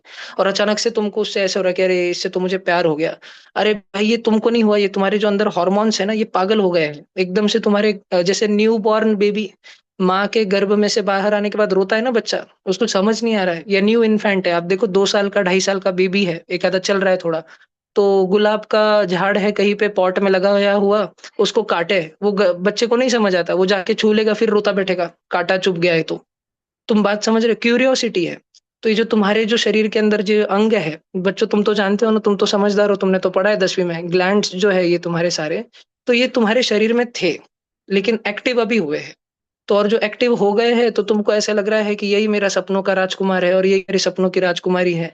तो भाई ये 18-19 साल तक रहेगा, और 19 साल के बाद है ना एकदम से शांत हो जाएगा। जब कॉलेज में जाओगे फर्स्ट ईयर सेकंड ईयर में, तो जब समझ आएगी ना तो एकदम से लगेगा अरे मैं क्या पागलपन करते बैठा हूँ। और ये पागलपने के चक्कर में, जो कि मुझे समझता है हर एक बच्चे के साथ होता है, हर एक बच्चे के साथ। कोई ओसीएससी कैंप को भी जा रहा है, कोई इंडिया में मेडल भी ला रहा है साला ओलंपियाड का, तो उसके भी साथ होता है, ऑल इंडिया रैंक 1 के भी साथ होता है। तो ये इतना है कि सेल्फ कंट्रोल है, ये अपना है कि अपने को करियर देखना है अभी 2 साल। तो आप कुछ कर लो जीवन में, अच्छा कुछ कर लो, फिर आपको जो करना है मम्मी पापा ही अलाउ कर देंगे, ठीक है। पर प्लीज आपके 2 साल क्रिटिकल साल, जब मम्मी पापा भरोसा के आपको भेजते हैं पढ़ाई के लिए, या आप मम्मी पापा के साथ में ही रहते हो लेकिन आप 6 घंटा कोचिंग में जा रहे हो, और आप उधर कोचिंग में मम्मी एक्सपेक्ट कर रही, पापा एक्सपेक्ट कर रहे हैं कि भाई अपना बच्चा इतने ऊंचे लेवल के बैच में है, इतने दर्जेदार कोचिंग में है, तो पढ़ रहा ही होगा। और बच्चा उधर सर कुछ तो बड़बड़ कर रहे हैं और बच्चे के मन में कुछ तो ख्याली पुलाव ही चलते रहता है, दिन भर ख्याल ही नहीं जाते। तो बच्चों सेल्फ कंट्रोल करो, थोड़ा मेडिटेशन वगैरह करो। अगर आपको नहीं पता, भैया हमको तो कभी मेडिटेशन अच्छे से पता ही नहीं, तो आप एक ऐप का नाम लिख लो, मैंने एजुकेशनल ग्रुप पे 6-7 महीने पहले भी डाला था। मेरे फैमिली में ऑलमोस्ट हर व्यक्ति इसको रेगुलरली करता है, मिरेकल ऑफ माइंड। जैसे आप प्ले स्टोर से वीडियो गेम वगैरह डाउनलोड करते हो, अलग अलग ऐप डाउनलोड करते हो, मिरेकल ऑफ माइंड है। और ये मम्मी का काम है, क्योंकि ये नादान बच्चे हैं, 11वीं में जाने वाले बच्चे हैं, चंचल बच्चे हैं, इनको तो प्यार होना ही है, इनको तो सपनों का राजकुमार और राजकुमारी के ख्याल आने ही वाले हैं। तो ये मम्मी और पापा अगर साथ रह रहे तो इनका, मम्मी पापा का काम है, 7 मिनट लगते हैं, 7 मिनट मेडिटेशन करने के लिए। उस ऐप पे आपको 1 रुपया नहीं भरना है, खाली ऐप खोल के रखना है। मम्मी को लगेगा मैं कैसे चलाऊं, अरे बहुत इजी है, आप डाउनलोड तो कर लो, आपको समझ जाएगा। उधर आप हिंदी में दबा दो, हिंदी क्लिक कर दो, हिंदी ऑप्शन ले लो, मराठी ले लो जो आपको कन्वीनियंट भाषा है, इंग्लिश ले लो। 7 मिनट लगते हैं। आपके बच्चे की सुबह 8 बजे भी कोचिंग होगी, 7 बजे उठता होगा, तैयार होके भागता होगा, तो थोड़ा सा जल्दी उठाओ उसको, 6:30 को उठाओ, और 7 मिनट शांति से उसका ब्रेथ कंट्रोल और मेडिटेशन पे काम आप चालू रखो। ओसीएससी कैंप से ओलंपियाड की टीम में जो सिलेक्ट होने वाले बच्चे ना, उनमें ये फर्क आता है। ऑल इंडिया रैंक 200 इश, 200-300 से ऑल इंडिया रैंक 2, 3, 4, 5, 6 जो आते हैं ना बच्चे, सिंगल डिजिट या टॉप 20 या टॉप 30, उनके बच्चों के माँ बाप में ये फर्क रहता है, पेरेंटिंग का ये फर्क आता है कि वो मेडिटेशन 2 साल तक कंसिस्टेंटली करते हैं। चावल और पोहे, चावल से बनी हुई सारी चीजें, मुरमुरा, चावल, पोहे बंद रहता है बच्चों का। मैंने ऐसे बच्चे देखे हैं जो मतलब नींद आती है उसके वजह से चावल और पोहे पूरा टोटली बंद रहता है। हाईएस्ट कैलिबर के बच्चे मैं आपको बताता हूँ, नीट में रहते हैं ऐसे जनरली बच्चे, जेई वाले बच्चे तो थोड़े अफलातून बच्चे रहते हैं, क्योंकि जेई में जो ऑल इंडिया रैंक 1 आता है, जो ऑल इंडिया रैंक 10 आता है, जो ऑल इंडिया रैंक 100 आता है, वो बच्चा थोड़ा मैथमेटिकली होशियार बच्चा रहता है, स्मार्ट बच्चा रहता है। नीट में जो ऑल इंडिया रैंक 1 बच्चा आता है, वो अतिशय परिश्रम से आता है, बहुत कठिन परिश्रम से वो बच्चा आता है, ऑल इंडिया रैंक 1 या all India rank top 100 NEET में अगर कोई बच्चा आता है। मैं आपको मतलब, मैं last year all India rank 52 आई है, ऑल इंडिया रैंक 39 आई है, अभी एम्स दिल्ली में है बच्ची, ऑल इंडिया रैंक 7 है नीट में लास्ट ईयर। ये बच्चों के मम्मी पापा का मैं आपको बोल रहा हूँ कि मम्मी पापा ने मल्टीग्रेन यूज कर लिया, गेहूं बंद, गेहूं बिल्कुल बंद, सिर्फ ज्वारी बाजरा और थोड़ा सोया डाल के मल्टीग्रेन बना के खिला रहे हैं बच्चे को। दाल बहुत ज्यादा रखी है, वेजिटेरियन फैमिली है तो दाल का इंटेक, गाढ़ी दाल का इंटेक बहुत ज्यादा रखा है प्रोटीन का, क्योंकि बच्चे को बैठना है। आप कोचिंग में 6 घंटा बैठ रहा है, उधर उसका पूरा पीठ खराब होने वाली बच्चे की, घर पे आके 10-10 घंटा बैठना है। मैं वो लेवल की बात कर रहा हूँ, एम्स की टॉप 100, एम्स दिल्ली की बात कर रहा हूँ मैं, जिपमर पौंडीचेरी की बात कर रहा हूँ मैं, एकदम वो लेवल की टॉप 100 टॉप 200 बैठना है। मैंने ऐसा बच्चा देखा है, वीबीएम नेशनल लेवल कैंप में आया है, और जब कैंप खत्म हो रहा है तो ट्रेन से वापस जाते टाइम वो लोअर बर्थ तब भी झुक के पढ़ रहा है वो फिजिक्स, सीओ कैंपस में बैठा है मुंबई में। है ना, अभी इस साल जेई अपीयरिंग बच्चा है और पूरे इंडिया में उसके ऑलरेडी चर्चे है कि ये बच्चा तो गारंटी से टॉप 20 टॉप 30 वाला बच्चा है, पूरे इंडिया में मालूम है ऑलरेडी। ऐसे बच्चों से मिला हूं मैं, क्या ग्रिट रहता है उन बच्चों का। और ठीक है, बच्चे पे तो है वो कितना करेगा। आप एज मम्मी पापा थोड़ी भी चीज में कम ना रहो। आपको मैं ये नहीं बोल रहा कि आप उसका फिजिक्स केमिस्ट्री मैथ बायोलॉजी लेके बैठो, या आप उसके टीचर को बोलो कि हमारे बच्चे पे ध्यान दो। टीचर को ध्यान देना है तो वो देगा ही। अगर आपका बच्चा वैसे बैच में तो टीचर ध्यान देगा ही। बच्चा अगर बैच में नहीं तो ध्यान नहीं देगा। ठीक है, सिंपल सी बात है। आपका काम है मम्मी पापा का खान पान पे ध्यान रखना, दूसरे बच्चों के साथ कंपेयर नहीं करना। उत्साही मम्मी पापा के लिए एक वार्निंग है मेरी कि आपका बच्चा अगर जेई मेंस लेवल का है तो प्लीज मेंस परस्यू करने दीजिए। ट्रिपल आईटी हैदराबाद में भी बच्चा अगर बीटेक करेगा तो आईआईटी बॉम्बे से ज्यादा पैकेज ले लेगा, अगर आप पैकेज ही टारगेट कर रहे हो तो कॉर्पोरेट लाइफ में भी ज्यादा सक्सेसफुल हो जाएगा। ट्रिपल आईटी हैदराबाद से पढ़ लेता है बच्चा तो। एनआईटी वारंगल की सिविल इंजीनियरिंग आईआईटी खड़गपुर की सिविल इंजीनियरिंग से ज्यादा बेटर है। ठीक है, आपको काफी चीजों का नॉलेज अभी नहीं तो आप पुश मत करिए। जेई मेंस लेवल का बच्चा है ना आपका, आपको भी उसके 11th स्टैंडर्ड के मार्क देख के समझ आ रहा है कि भाई 300 मार्क के 300 नंबर के जेई मेंस में अपना बच्चा 200 250 नंबर ला लेता है, लेकिन वही 180 की एडवांस होती है उसमें बच्चा 50 मार्क 60 मार्क लाता है। तो क्यों उसको बॉदर करना। आपका बच्चा अगर जेई एडवांस का है, उसके कोचिंग के टीचर बहुत खुश है, उसके कोचिंग के टीचर आपको हर 2 महीने 3 महीने में बुलाते हैं कि मैम आइए सर आइए बात करने के लिए।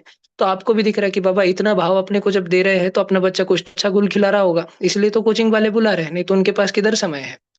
तो आप जेईई एडवांस तक ही उसको परस्यू करिए please. Physics olympiad maths olympiad में उसको ना धकेले, खुद ना धकेले, पेरेंट्स ना धकेले। और बच्चों के लिए भी वार्निंग है, प्लीज फिजिक्स ओलंपियाड में मेरे को तुर्रम खा बनना है, अरे भाई जिनको फिजिक्स ओलंपियाड करना होता है उनकी 9th और 10th में एचसी वर्मा खत्म हो चुकी होती है, पूरी खत्म हो चुकी होती है। ठीक है, उनका ऑलरेडी 11th 12th के मॉड्यूल, सारे 11th 12th के प्योर एलन कोटा के मॉड्यूल या बंसल के मॉड्यूल या फिटजी के मॉड्यूल फिजिक्स के खत्म हो चुके होते हैं। वो बच्चों का बीएससी फर्स्ट ईयर तक का मैथ्स खत्म हो चुका होता है। वो बच्चों को डिफरेंशियल इक्वेशन 10वीं में आते हैं, जो टीम इंडिया में जाते हैं ना, जो 6 बच्चे फिजिक्स ओलंपियाड वाले। तो भाई मेरे, दीदी मेरी, तो क्यों टेंशन ले रही है। प्लीज जेई एडवांस परस्यू करो, तुम्हारा करियर बनेगा, बहुत शानदार करियर बनेगा। ठीक है, प्लीज फालतू के ओलंपियाड में शोबाजी के चक्कर में अपना टाइम वेस्ट मत करना। और पेरेंट्स को भी, अति उत्साही पेरेंट्स को एक विशेष विनंती है कि जितनी किताबें मैंने बोली आप मेरे को कॉल करिए। आपको अगर लगता है कि भैया उसके बियॉन्ड भी कुछ लग रहा है, आप कॉल करिए, मैसेज करिए व्हाट्सएप पे, मैं हेल्प करूंगा। ठीक है, लेकिन आप अति किताबें मत लाइए। 17 कोचिंग क्लासेस की टेस्ट सीरीज, 50 कोचिंग क्लासेस का मटेरियल, इसका ऑनलाइन ये उसका ऑनलाइन वो बच्चा ऐसे कर रहा है, ये बच्चा, अरे भाई जिसको करना है वो करेगा। पेरेंट्स को इतना झिझक रहता है, इतना ज्यादा झिझक रहता है। मैं पूछता हूँ कि आपका बच्चा कौन से कोचिंग में है तो उनको लगना, मतलब कोई दूसरा पेरेंट भी अगर पूछ लेता है आपका बच्चा कौन से कोचिंग में, कोई बैच में, नहीं बताएंगे एकदम। अरे आप बता भी देंगे ना तो सामने वाला एक बच्चे को अगर करना होगा ना तो पढ़ाई करेगा। आपका बच्चा मान लो 9th में है फॉर एग्जाम्पल, और एनएससीएस की पढ़ाई कर रहा है, काफी अच्छी कर रहा है। मान लो नारायणा में है पढ़ाई कर रहा है, और आपने एलन की भी टेस्ट सीरीज लगा के रखी वाली, वेदांतु की आपने मान लो लगा के रखी है। और आपको कोई पियर है, कोई कॉम्पिटिटर बच्चा है, वो आपको पूछता है कि अच्छा तू क्या कर रहा है, तो तुमने आपने बता दिया कि भाई मैं तो वेदांतु की भी टेस्ट सीरीज लगाया हुआ हूँ। तो उसको अगर सच में दम है ना उसमें, तो वो करेगा। ठीक है, और नहीं है और आप उसको 17 चीजें बता भी दो तब फिर भी नहीं करेगा। और अगर उसमें दम है तो वो, उसको जरूरत भी नहीं, आप नहीं भी बताओगे, आपसे उसने पूछा आपने नहीं भी बताया, ढूंढ लेगा समाव और वो करके आगे निकल ही जाएगा। जिस बच्चे का जितना पोटेंशियल है, देखो मैं 5 साल से टीचिंग में हूँ, 5 साल से, और मेरे को नहीं लगता ये, शायद ब्लंट बोलना शायद उतना अच्छा नहीं है, सीधा सीधा ब्लंट बोलना, मैं पेरेंट्स को मुंह पे बोलता हूँ ना कई बार। अभी अभी मीटिंग चल रही तो मेरी बहुत सौम्य बहुत सभ्य भाषा है। पेरेंट्स जब 1 to 1 बात करते हैं तो मैं बहुत ब्लंट बोलता हूँ उनको। मैं चार चार कोचिंग टेस्ट के मार्क देख लेता हूँ बच्चों के। 11th का बच्चा है, मेरे को मैसेज आया किसी का, मैं बस 4 सवाल भेजता हूँ उसको मैथ्स के। नीट का बच्चा है, उसको 5 सवाल भेजता हूँ फिजिक्स के, और मेरे को 5 सवाल 4 सवाल में समझ जाता है बच्चे का कैलिबर क्या है ये। और फिर मैं पेरेंट्स से सीधा ब्लंट बात करता हूँ। तो आप, मैंने बोला ना जेई मेंस का बच्चा है, मेंस परस्यू करने दीजिए। आपका बच्चा अगर कोडिंग का दीवाना है, ऑलरेडी 9th 10th में HTML पाइथन C++ करके रखा है और चालू ही है बच्चा, तो करने दीजिए उसे। और उसको खाली जेई मेंस एक बार ट्रिपल आईटी में घुस जा बेटा तू, ट्रिपल आईटी प्रयागराज में भी एडमिशन ले लिया ना, आपका बच्चा 1 CR+ पैकेज और मच बेटर कॉर्पोरेट लैडर से निकल जाएगा। आईआईटी का करिकुलम बहुत ओल्ड हो गया है, ट्रिपल आईटी का एकदम न्यू एज करिकुलम है, बहुत बातें जो आप जानते नहीं हो। और कोचिंग इंडस्ट्री वाले आपको, पेरेंट्स को जानने देते ही नहीं है, क्योंकि सब में फोमो फैला के रखा है, फियर ऑफ मिसिंग आउट, कि आपका बच्चा जेई नीट नहीं करेगा तो वाट लगने वाली है। अरे भाई नहीं है, ये कोई भी चीजें नहीं है। जो बच्चा फिजिक्स ओलंपियाड में मेडल लाता है, आगे चल के वो फिजिक्स में सच्ची में कुछ तो दुनिया में बदलाव ला लेगा, ऐसे कुछ नहीं है। जो बच्चा नॉर्मल आईआईएससी बैंगलोर से बीएससी कर लेता है, आइजर भोपाल से, आइजर पुणे से, आइजर मोहाली से कोई बच्चा बीएससी कर लेता है, वो फिजिक्स के फील्ड में ज्यादा कंट्रीब्यूशन दे देता है। वो बच्चा अपनी रिसर्च के बेसिस पे ज्यादा कमा लेता है, साल के 10 करोड़ पर एनम कमा लेता है बच्चा, 25 साल का, 26 साल का बच्चा। और आपका बच्चा जो है फिजिक्स फिजिक्स ओलंपियाड करता रहा, ओसीएससी कैंप तक भी मान लो चले गया, और बाद में आईआईटी में गया और साल का 1 सीआर कमा रहा है। आपको कहीं तो भी समाधानी होना पड़ेगा ना, आपके बच्चे को कहीं तो भी सेटल होना पड़ेगा। आप एक सिंगल टारगेट फिक्स कीजिए, क्योंकि कंपटीशन इमेंस है और फोकस बहुत लूज होता है। चार चीजें जब सामने दिखेंगी, फिजिक्स ओलंपियाड भी दिखेगा, आईओक्यूएम भी दिखेगा, और उस वाले वो वाले कोचिंग की टेस्ट सीरीज लगाई उधर भी चमकना दिखेगा, और अपने वाले में भी चमकना दिखेगा, नहीं हो पाएगा। एक सिंगल टारगेट फिक्स कीजिए, उसको ले लीजिए, और आप साथ में 2-3 एग्जाम दीजिए। आपको जरूर, आपका अगर जेई एडवांस आईआईटी टारगेट है आपका, तो पूरा whole and soul JEE advance का प्रिपरेशन करिए। आप चेक करिए, मैंने आपको नाम बोला है 2019 दिव्यांश गर्ग, समाओ आपको कांटेक्ट नंबर मिल जाए, ऑल इंडिया रैंक 99 है। बच्चे ने सिर्फ एलन कोटा के जितना बेसिक मटेरियल, मैं जब एलन कोटा बोलता हूँ सेम मॉड्यूल है, नारायणा के वही मॉड्यूल है, चैतन्य के वही मॉड्यूल है, वेदांत के वही मॉड्यूल है, बंसल के वही मॉड्यूल है, एक सेम मटेरियल है, खाली लेबल अलग रहता है ऊपर का। वो बच्चों ने उसके अलावा एक बुक नहीं की है। और बच्चा एनएसीपी फिजिक्स ओलंपियाड का स्टेज 1, आईएनपीएचओ फिजिक्स ओलंपियाड का स्टेज 2, खाली बेसिक मॉड्यूल करके स्टार बैच के क्विज रेस डीपी कुछ नहीं करा वो बच्चे ने, दिव्यांश गर्ग। ठीक है। और वो सेकंड स्टेज करके ओसीएससी कैंप को गया है बच्चा, ओसीएससी के बियॉन्ड नहीं गया, लेकिन ओसीएससी तक गया, टॉप 35 बच्चों में था वो।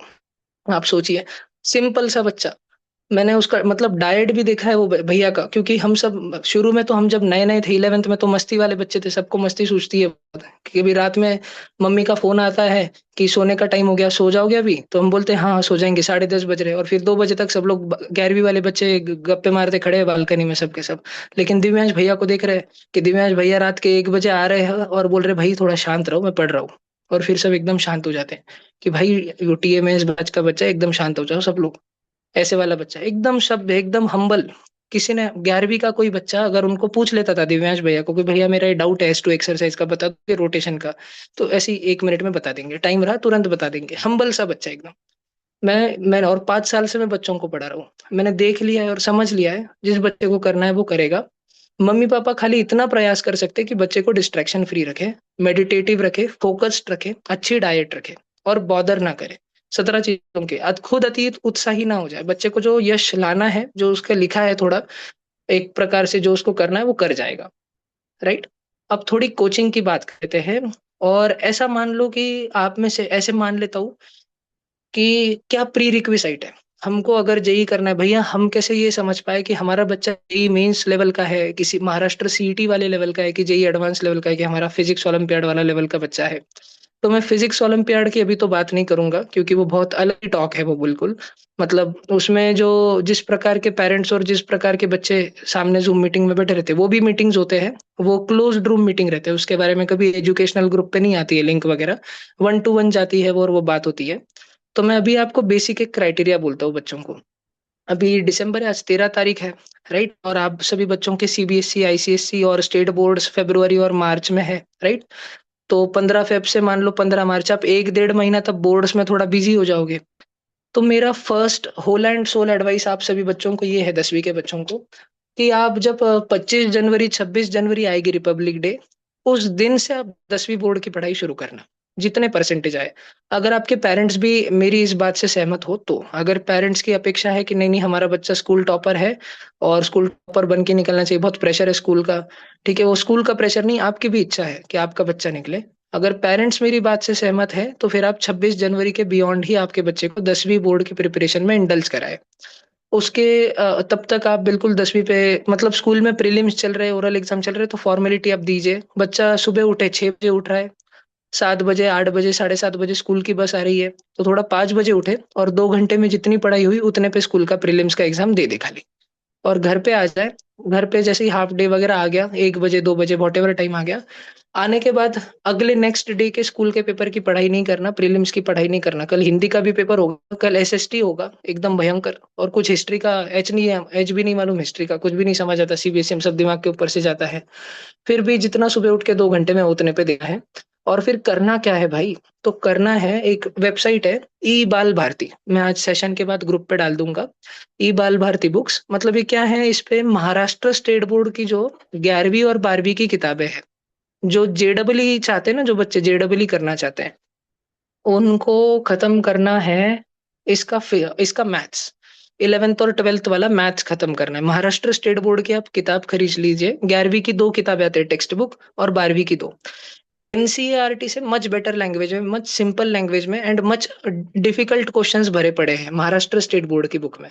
तो 10वीं का बच्चा अगर 11वीं 12वीं में जेडबलई करना चाहता है, तो महाराष्ट्र स्टेट बोर्ड की बुक खरीद ले, चार किताबें, 11वीं की दो, 12वीं की दो, और ये चार किताबें कुछ भी करके 25 मार्च से पहले खत्म करे, जिसमें मेन लॉट 25 जनवरी तक का है, 25 ऑफ जनवरी तक का है। अगर आप 25 जनवरी तक मान लो 11वीं और 12वीं का सारा मैथ्स खत्म कर लेते हो, भाई अब कहाँ से सीखे, हमारा कोचिंग का तो टीचर नहीं, तो आप बस मुझे व्हाट्सएप पे मैसेज करो, मैं भेज दूंगा आपको कहाँ से पढ़ना है, सारा वीडियोस वगैरह भेज दूंगा। उतना करना है, और किताब सॉल्व करनी है अच्छे से, कमांड डेवलप कर लेनी है। अगर आप 25 जनवरी से पहले कर लेते हो, तो आगे चल के अभी करीब 23-24 जनवरी को एम प्रकाश पुना की एग्जाम है, फिर बाकलीवाल पुणे की चैंपियंस ऑफ चैंपियंस बैच के लिए एग्जाम है, फिर एलन मुंबई कोहिनूर का सिलेक्शन वगैरह चलने वाले हैं, सारे इंटरव्यूज वगैरह चलने वाले हैं, नारायणा सीओ के चलने वाले हैं। तो इन सारी चीजों में बहुत अच्छा परफॉर्म कर पाओगे। और अगर आप नीट करना चाहते हो, तो ये नेसेसरी नहीं है, बस एक एडवाइस है कि आप एटलीस्ट 11th स्टैंडर्ड का महाराष्ट्र स्टेट बोर्ड लेवल का फिजिक्स खत्म कर दो। ये जो ई बाल भारती नाम की वेबसाइट है, जो मैं आज सेशन के बाद, मैं कुछ देर बाद या कल सुबह मैं ग्रुप पे डाल दूंगा, एजुकेशनल ग्रुप पे। तो आप खाली नीट अगर करना चाहते हो, तो आप 11th का फिजिक्स करो। और भैया कब तक करना है? 25 जनवरी इज डेडलाइन।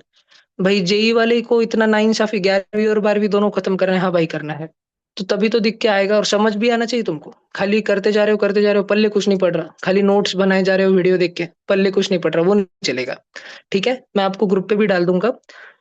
फिर नीट के लिए सिर्फ 11th का फिजिक्स, वो भी नेसेसरी नहीं है, नहीं भी किया तो चलता, पर कर लिया तो अच्छा है।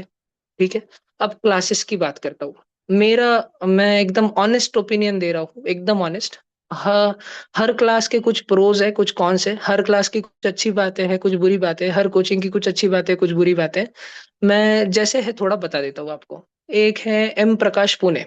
ठीक है, काफी जनों ने, जेई वालों ने नाम सुना होगा, आईआईटी जेई के लिए ही है। एम प्रकाश का एग्जाम होता है, वो एंट्रेंस एग्जाम पे से ही बच्चों को एडमिशन लेते हैं। एकदम शॉर्ट में बताता हूँ, क्योंकि मुझे 10 12 15 कोचिंग क्लासेस कवर करने हैं। तो ये आईआईटी वाले बच्चों के लिए है। अगर आप एम प्रकाश का एग्जाम क्लियर कर लेते हो, और हाँ बच्चों, मैं जो अभी इस कोचिंग की कोई भी कोचिंग की अच्छी बातें और बुरी बातें बताने वाला हूँ ना, वो ये मान के है कि आप बहुत अच्छे बच्चे हो, आपकी कोई गर्लफ्रेंड बॉयफ्रेंड चीजें बंद है, आपका सोशल मीडिया फालतूगिरी बंद है, आप ईमानदारी से और बहुत ज्यादा समय तक ऑब्सेस्ड रहते हो और पढ़ते हो, पढ़ाई से आपको बहुत लत है, आपको पढ़ाई की, फिजिक्स केमिस्ट्री मैथ बायो जो भी whatever your subjects are, JEE और नीट, आप बहुत पढ़ते हो, ये मान के मैं बोल रहा हूँ। तो कोचिंग को बुरा ना ठहराना, खुद में एक बार झांक लेना पहले। ठीक है, खुद कैसे हो वो मम्मी को भी नहीं मालूम, आपके पापा को भी नहीं मालूम। ठीक है, जो बच्चे मुझे जानते हैं उनको भी पता है, मैं कई बार मेरे स्पीचेस में, मेरे भाषण में बोलते रहता हूँ कि बच्चे को खुद को पता है अंदर के अंदर वो कैसा है, मम्मी पापा को भी नहीं पता चलेगा। आपका बच्चा आपको लगेगा बहुत भव्य है, या आपको लगेगा बहुत ही नालायक है, पर आपका बच्चा वो खुद ही जानता है कि वो कैसा है। ठीक है, तो ये मान के कि बच्चा बहुत पढ़ाकू है, सिंसियर है, और डिस्ट्रैक्शन फ्री है। एम प्रकाश की अच्छी बात यह है कि आपको पीयर ग्रुप रॉक सॉलिड मिलेगा, जबरदस्त, एकदम जबरदस्त पीयर ग्रुप मिलेगा। आप F1 बैच में, F2 बैच में अगर शुरू से आप एम प्रकाश में हो तो रहो, F3 में भी रहे तो कोई कमी नहीं है F3 में एम प्रकाश में रहने की। और सबसे बड़ा एडवांटेज ये है कि रिसर्च ओरिएंटेड पढ़ाई होती है। कई जो प्रोफेशनल कोचिंग इंस्टीट्यूट है, एलन नारायणा चैतन्य वगैरह वगैरह, ये लोग ऐसा पढ़ाते कि बच्चा जाए, सर ये पढ़ाओ ना, सर ऐसा क्यों होता है, तो बोल देंगे कि नहीं बेटा, वो आपके जेई के सिलेबस में नहीं है, छोड़ दो, अभी नहीं, बाद में देखेंगे, और बाद में कभी क्यूरियोसिटी सेटिस्फाई नहीं होगी। एम प्रकाश हमेशा अपने बच्चों की क्यूरियोसिटी सेटिस्फाई करवाता है, बहुत ही अच्छा। और पीयर ग्रुप भी ऐसा कि शानदार क्वेश्चन पूछते हैं बच्चे एकदम। आपको वहां पे ज्यादा करके मैथ्स और एस्ट्रोनॉमी ओरिएंटेड, फिजिक्स ओरिएंटेड बहुत स्ट्रांग बच्चे मिलेंगे, जो इनमो में गए हैं, मैथ्स ओलंपियाड के ओसीएससी कैंप में गए हैं, आईओक्यूएम तो ऐसे ही सबने फोड़ के रखा है। तो वो पीयर ग्रुप में रहने का एक जेई एडवांस के लिए बहुत फायदा होता है। निगेटिव्स क्या है? निगेटिव्स ये है कि जब आप मई महीने में जेई एडवांस की परीक्षा आपके 12वीं में दोगे, पहले आप फरवरी मार्च में जनवरी में आप जेई मेंस दोगे, फिर फरवरी मार्च में आपके 12वीं बोर्ड की परीक्षा होगी, अप्रैल में वापस जेईई मेंस और शायद महाराष्ट्र सीईटी कई बच्चे देंगे, और मई में आपकी जेईई एडवांस है। तो एम प्रकाश वाले जो है दिसंबर में सब पैकअप कर लेते हैं, अराउंड 20-25 दिसंबर, दिसंबर एंड पे ये पैकअप कर लेते हैं। और उसके बाद खाली इनकी टेस्ट सीरीज चलती है। ठीक है, खाली टेस्ट सीरीज, और डाउट्स वगैरह आपको पूछने तो डाउट्स। तो वो आई थिंक सो कि आज के टाइम में, फिलहाल के टाइम में ऐसा है कि एक सिस्टम चाहिए बच्चे के साथ। अगर टॉप रैंक लाना है ना, तो बच्चे के साथ एकदम वॉरियर लेवल के लोग चाहिए, कि फिजिक्स के एकदम पूरी मैनेजमेंट लगी है, केमिस्ट्री की पूरी मैनेजमेंट है, कि बच्चा जब टेस्ट पेपर दे और उसके केमिस्ट्री में 25 क्वेश्चन में से 6 क्वेश्चन गलत हो जाए, तो उसके टीचर के पास अपने आईपैड पे पूरी रिपोर्ट रहनी चाहिए बच्चे की। एम प्रकाश वाले वो वाला नहीं रहता है।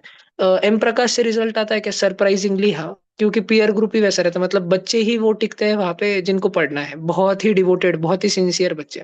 अगर 100, 100, 120 बच्चे अगर एम प्रकाश में है, 40, 40, 40, F1, F2, F3 बैच में, तो ये 120 बच्चों में से ऑलमोस्ट आप पकड़िए कि 80 बच्चे, 90 बच्चे आईआईटी में जाएंगे।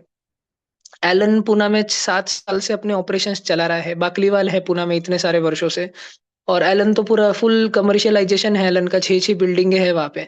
लेकिन अब मैं इस साल का भी आपको कहूँ तो टॉप 500 में एलन की 6 बिल्डिंग हो, 3000 बच्चों ने, 3000 बच्चे जो 12th स्टैंडर्ड में एलन पुणे में पढ़ रहे थे, उसमें टॉप 500 4 बच्चे आए हैं। एम प्रकाश जो कि 100-120 बच्चे पढ़ाता है, उसमें टॉप 500 में 6 बच्चे आए हैं।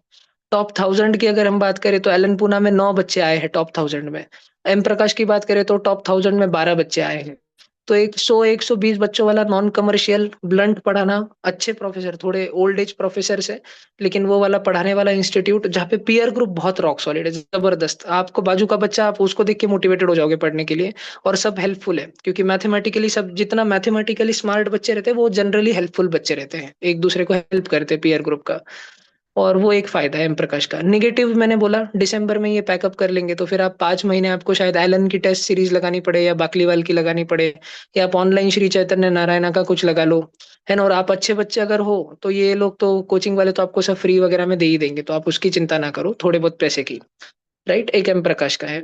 एम प्रकाश का अनदर निगेटिव ये है कि ये मेरा पर्सनल ओपिनियन है, तो क्योंकि ये थोड़ा ज्यादा ही ओल्ड एज प्रोफेसर है, तो मेरे को लगता है कभी कभी कोई मेडिकल रीजंस की वजह से बीच में ही कोई प्रोफेसर रिटायर ना हो जाए, फॉर सम रीजन। जैसे अभी रिसेंटली कोटा के one of the most decorated teacher जो है विकास गुप्ता सर, उनका स्पाइनल सर्जरी हुआ, स्पाइन का सर्जरी हुआ 2 साल पहले। दो जिन्होंने ब्लैक बुक लिखी मैथ्स की, सबसे खतरनाक जो टीचर है पूरे इंडिया में मैथ्स के, सबसे खतरनाक, तो वो भी 2 साल पहले भी रिटायर हो गए हैं। अब वो नहीं पढ़ा रहे, पंकज जोशी सर ही पढ़ा रहे वाइब्रेंट में और सारे ऑनलाइन प्लेटफॉर्म पे। तो ये एम प्रकाश का ये एक है मुझे। हालांकि कौन से बच्चे को एम प्रकाश लेना चाहिए? जो आइजर या आईआईएससी में जाना चाहता है, जो रिसर्च जाना चाहता है, या जो बच्चा एमआईटी एमआईटी का आगे का टारगेट रखता है, कि इमीडिएटली 12th के बाद अगर एमआईटी, प्रिंसटन, यूएस वगैरह का टारगेट अगर नहीं अचीव हुआ, तो इवेंचुअली जाना है, रिसर्च ओरिएंटेड बनना है और जीवन में बहुत सफल बनना है। एम प्रकाश में रहने वाले बच्चों की जिस प्रकार की थॉट प्रोसेस होती है, जिस प्रकार की, जिसको मराठीत अपन एक मराठी में एक शब्द है विचार सरणी, बहुत ही सुंदर शब्द है विचार सरणी। एम प्रकाश के बच्चों की जो विचार सरणी, जो थॉट प्रोसेस है, जो थिंकिंग है, जिस प्रकार से वो एक क्वेश्चन को अप्रोच करते हैं, जिस प्रकार से कोई समस्या आ जाए उसको वो अप्रोच करते हैं, वो बहुत ही यूनिक है, शानदार है। कॉर्पोरेट लाइफ में, आगे बिजनेस लाइफ में उन बच्चों को बेहतरीन एडवांटेज रहता है एम प्रकाश वाले बच्चों को। तो और एक एक अच्छा का देखो क्राइटेरिया ये है कि एम प्रकाश वाला ये नहीं कि आ जाओ जिसको एडमिशन चाहिए ले लो। एंट्रेंस एग्जाम ले रहे हैं, आप क्वालिफाई करोगे, बच्चा क्वालिफाई करेगा तो लेंगे, नहीं कर रहा है तो नहीं लेंगे, एज सिंपल एज दैट। तो मम्मी पापा को भी एक समझ जाता है कि हाँ बाबा अपना बच्चा लायक है एम प्रकाश में पढ़ने, नहीं लायक है। फिर अपन बात करते हैं एलन की। अब एलन का सेंटर टू सेंटर बहुत वेरी होता है। लेकिन इन जनरल सारे सेंटर्स को ही मैं मान लूं, कोटा की बात करूंगा मैं, पहले एलन कोटा की बात करता हूँ। एलन कोटा में आपको 11th 12th का एडमिशन अगर आप लेना चाहते हो, तो आपको कब लेना चाहिए? ये दिसंबर में जो वो जेनॉन बैचेस, अर्ली बैचेस चालू होते हैं उसमें, या अप्रैल में जो फर्स्ट बैच चालू होती है उसमें? तो मेरा क्लियर आंसर है जो अप्रैल में चालू होती है उसमें। मैं अभी से एलन कोटा की बात कर रहा हूँ, पैन इंडिया एलन की बाद में करता हूँ। फिर क्या है, थोड़ा मतलब क्या देख के लेना चाहिए एलन में एडमिशन? तो आपके बच्चे को अगर टैलेंट टेक्स एग्जाम में मिनिमम 40% स्कॉलरशिप, 40% स्कॉलरशिप मिनिमम, या आगे अभी एलन की Sunday to Sunday, every Sunday ASAT exam शुरू होगी, उसमें समहाउ 40-50% एंड अबव इतनी स्कॉलरशिप अगर आपके बच्चे को एलन कोटा के लिए मिलती है, तभी आप फेज वन में एडमिशन लीजिए, जेई के लिए या नीट के लिए। एलन कोटा आप मतलब सारे कोचिंग क्लासेस का सिस्टम बिनेगा मतलब बदलेगा, बिगड़ेगा, सुधरेगा, लेकिन एलन कोटा के जो अच्छे बैचेस है, not just star batches, not just वो समुन्नत बिल्डिंग एक ही या सत्यार्थ टू एक ही बिल्डिंग और दो ही बिल्डिंग नहीं, इन जनरल जो अच्छे बैचेस है बहुत ही लेजेंडरी है, सिस्टम बहुत रोबस्ट है, बन गया है एकदम, वो वंदे भारत एक्सप्रेस है, वो कोई डीजल ट्रेन नहीं है, वो कोई कोयले पे चलने वाली ट्रेन नहीं है, बहुत स्मूथ चलता है सारा का सारा। सिस्टम बहुत तगड़ा है वहां पे, मैनेजमेंट इज मतलब मैं जब कहता हूँ मैनेजमेंट तो क्या ऐसा क्या तगड़ा है। मान लीजिए आपका बच्चा बहुत पोटेंशियल रखता है और एलन कोटा के सिस्टम में जरा सा सेकंड थर्ड बैच में आ गया, लेकिन इवेंचुअली 4-5 महीने में आपके बच्चे ने बहुत अच्छा कैलिबर दिखा दिया, बहुत अच्छा कैलिबर दिखा दिया, पेपर में उसके मार्क बोल रहे हैं, तो आप बस जाइए और बात करिए, टीचर उनके पास रिपोर्ट रहते हैं, थोड़ा बस अपने को भी एफर्ट लेना पड़ता है, आप बोलिए कि सर मार्क देखिए ना बच्चे के, और ऊपर वाले स्टार बैच में 20 बच्चे हैं, फिर सेकंड बैच में 100 बच्चे, और मेरा बच्चा 200 बच्चों के बैच में बैठता है, फिर भी टॉप 50 में टॉप 40 में रोज रैंक ला रहा है, तो एटलीस्ट आप इसको सेकंड बैच तो दीजिए, तो तुरंत समाधान हो जाएगा आपका, या शायद आपको बोलना भी ना पड़े, वो खुद ही शफलिंग कर लेंगे। शफलिंग का एक डेफिनाइट पीरियड होता है, 11th स्टैंडर्ड जब शुरू होता है उसके 3 महीने बाद शफलिंग होती है एलन पे, और लेकिन इवेंचुअली बच्चा बीच में भी अगर अच्छा करे ना तो सिस्टम बहुत तगड़ा है वहां पे, कोटा का only, I am speaking for Kota, ठीक है। लेकिन हाँ, कोटा में अगर रहना है तो एक निगेटिव चीज क्या है कि भाई बच्चा मम्मी पापा के साथ नहीं रह रहा है तो बहुत चांसेस है कि गर्लफ्रेंड बॉयफ्रेंड वाली चीजों में आज के घड़ी में इंडल्ज होगा, सोशल मीडिया वाला है।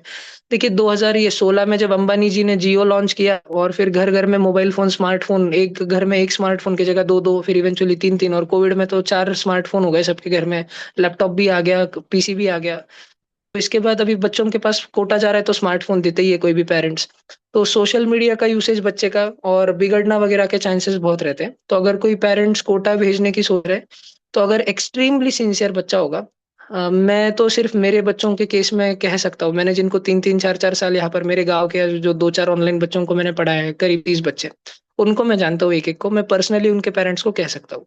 अदर देन दैट अगर आपको पेरेंट्स को अश्योरेंस है कि नहीं हमारा बच्चा है वैसा, तो आप भेजिए। Allen Kota will be for many years ahead, कम से कम 10 साल के लिए, और will be still the one of the most robust result producing machine.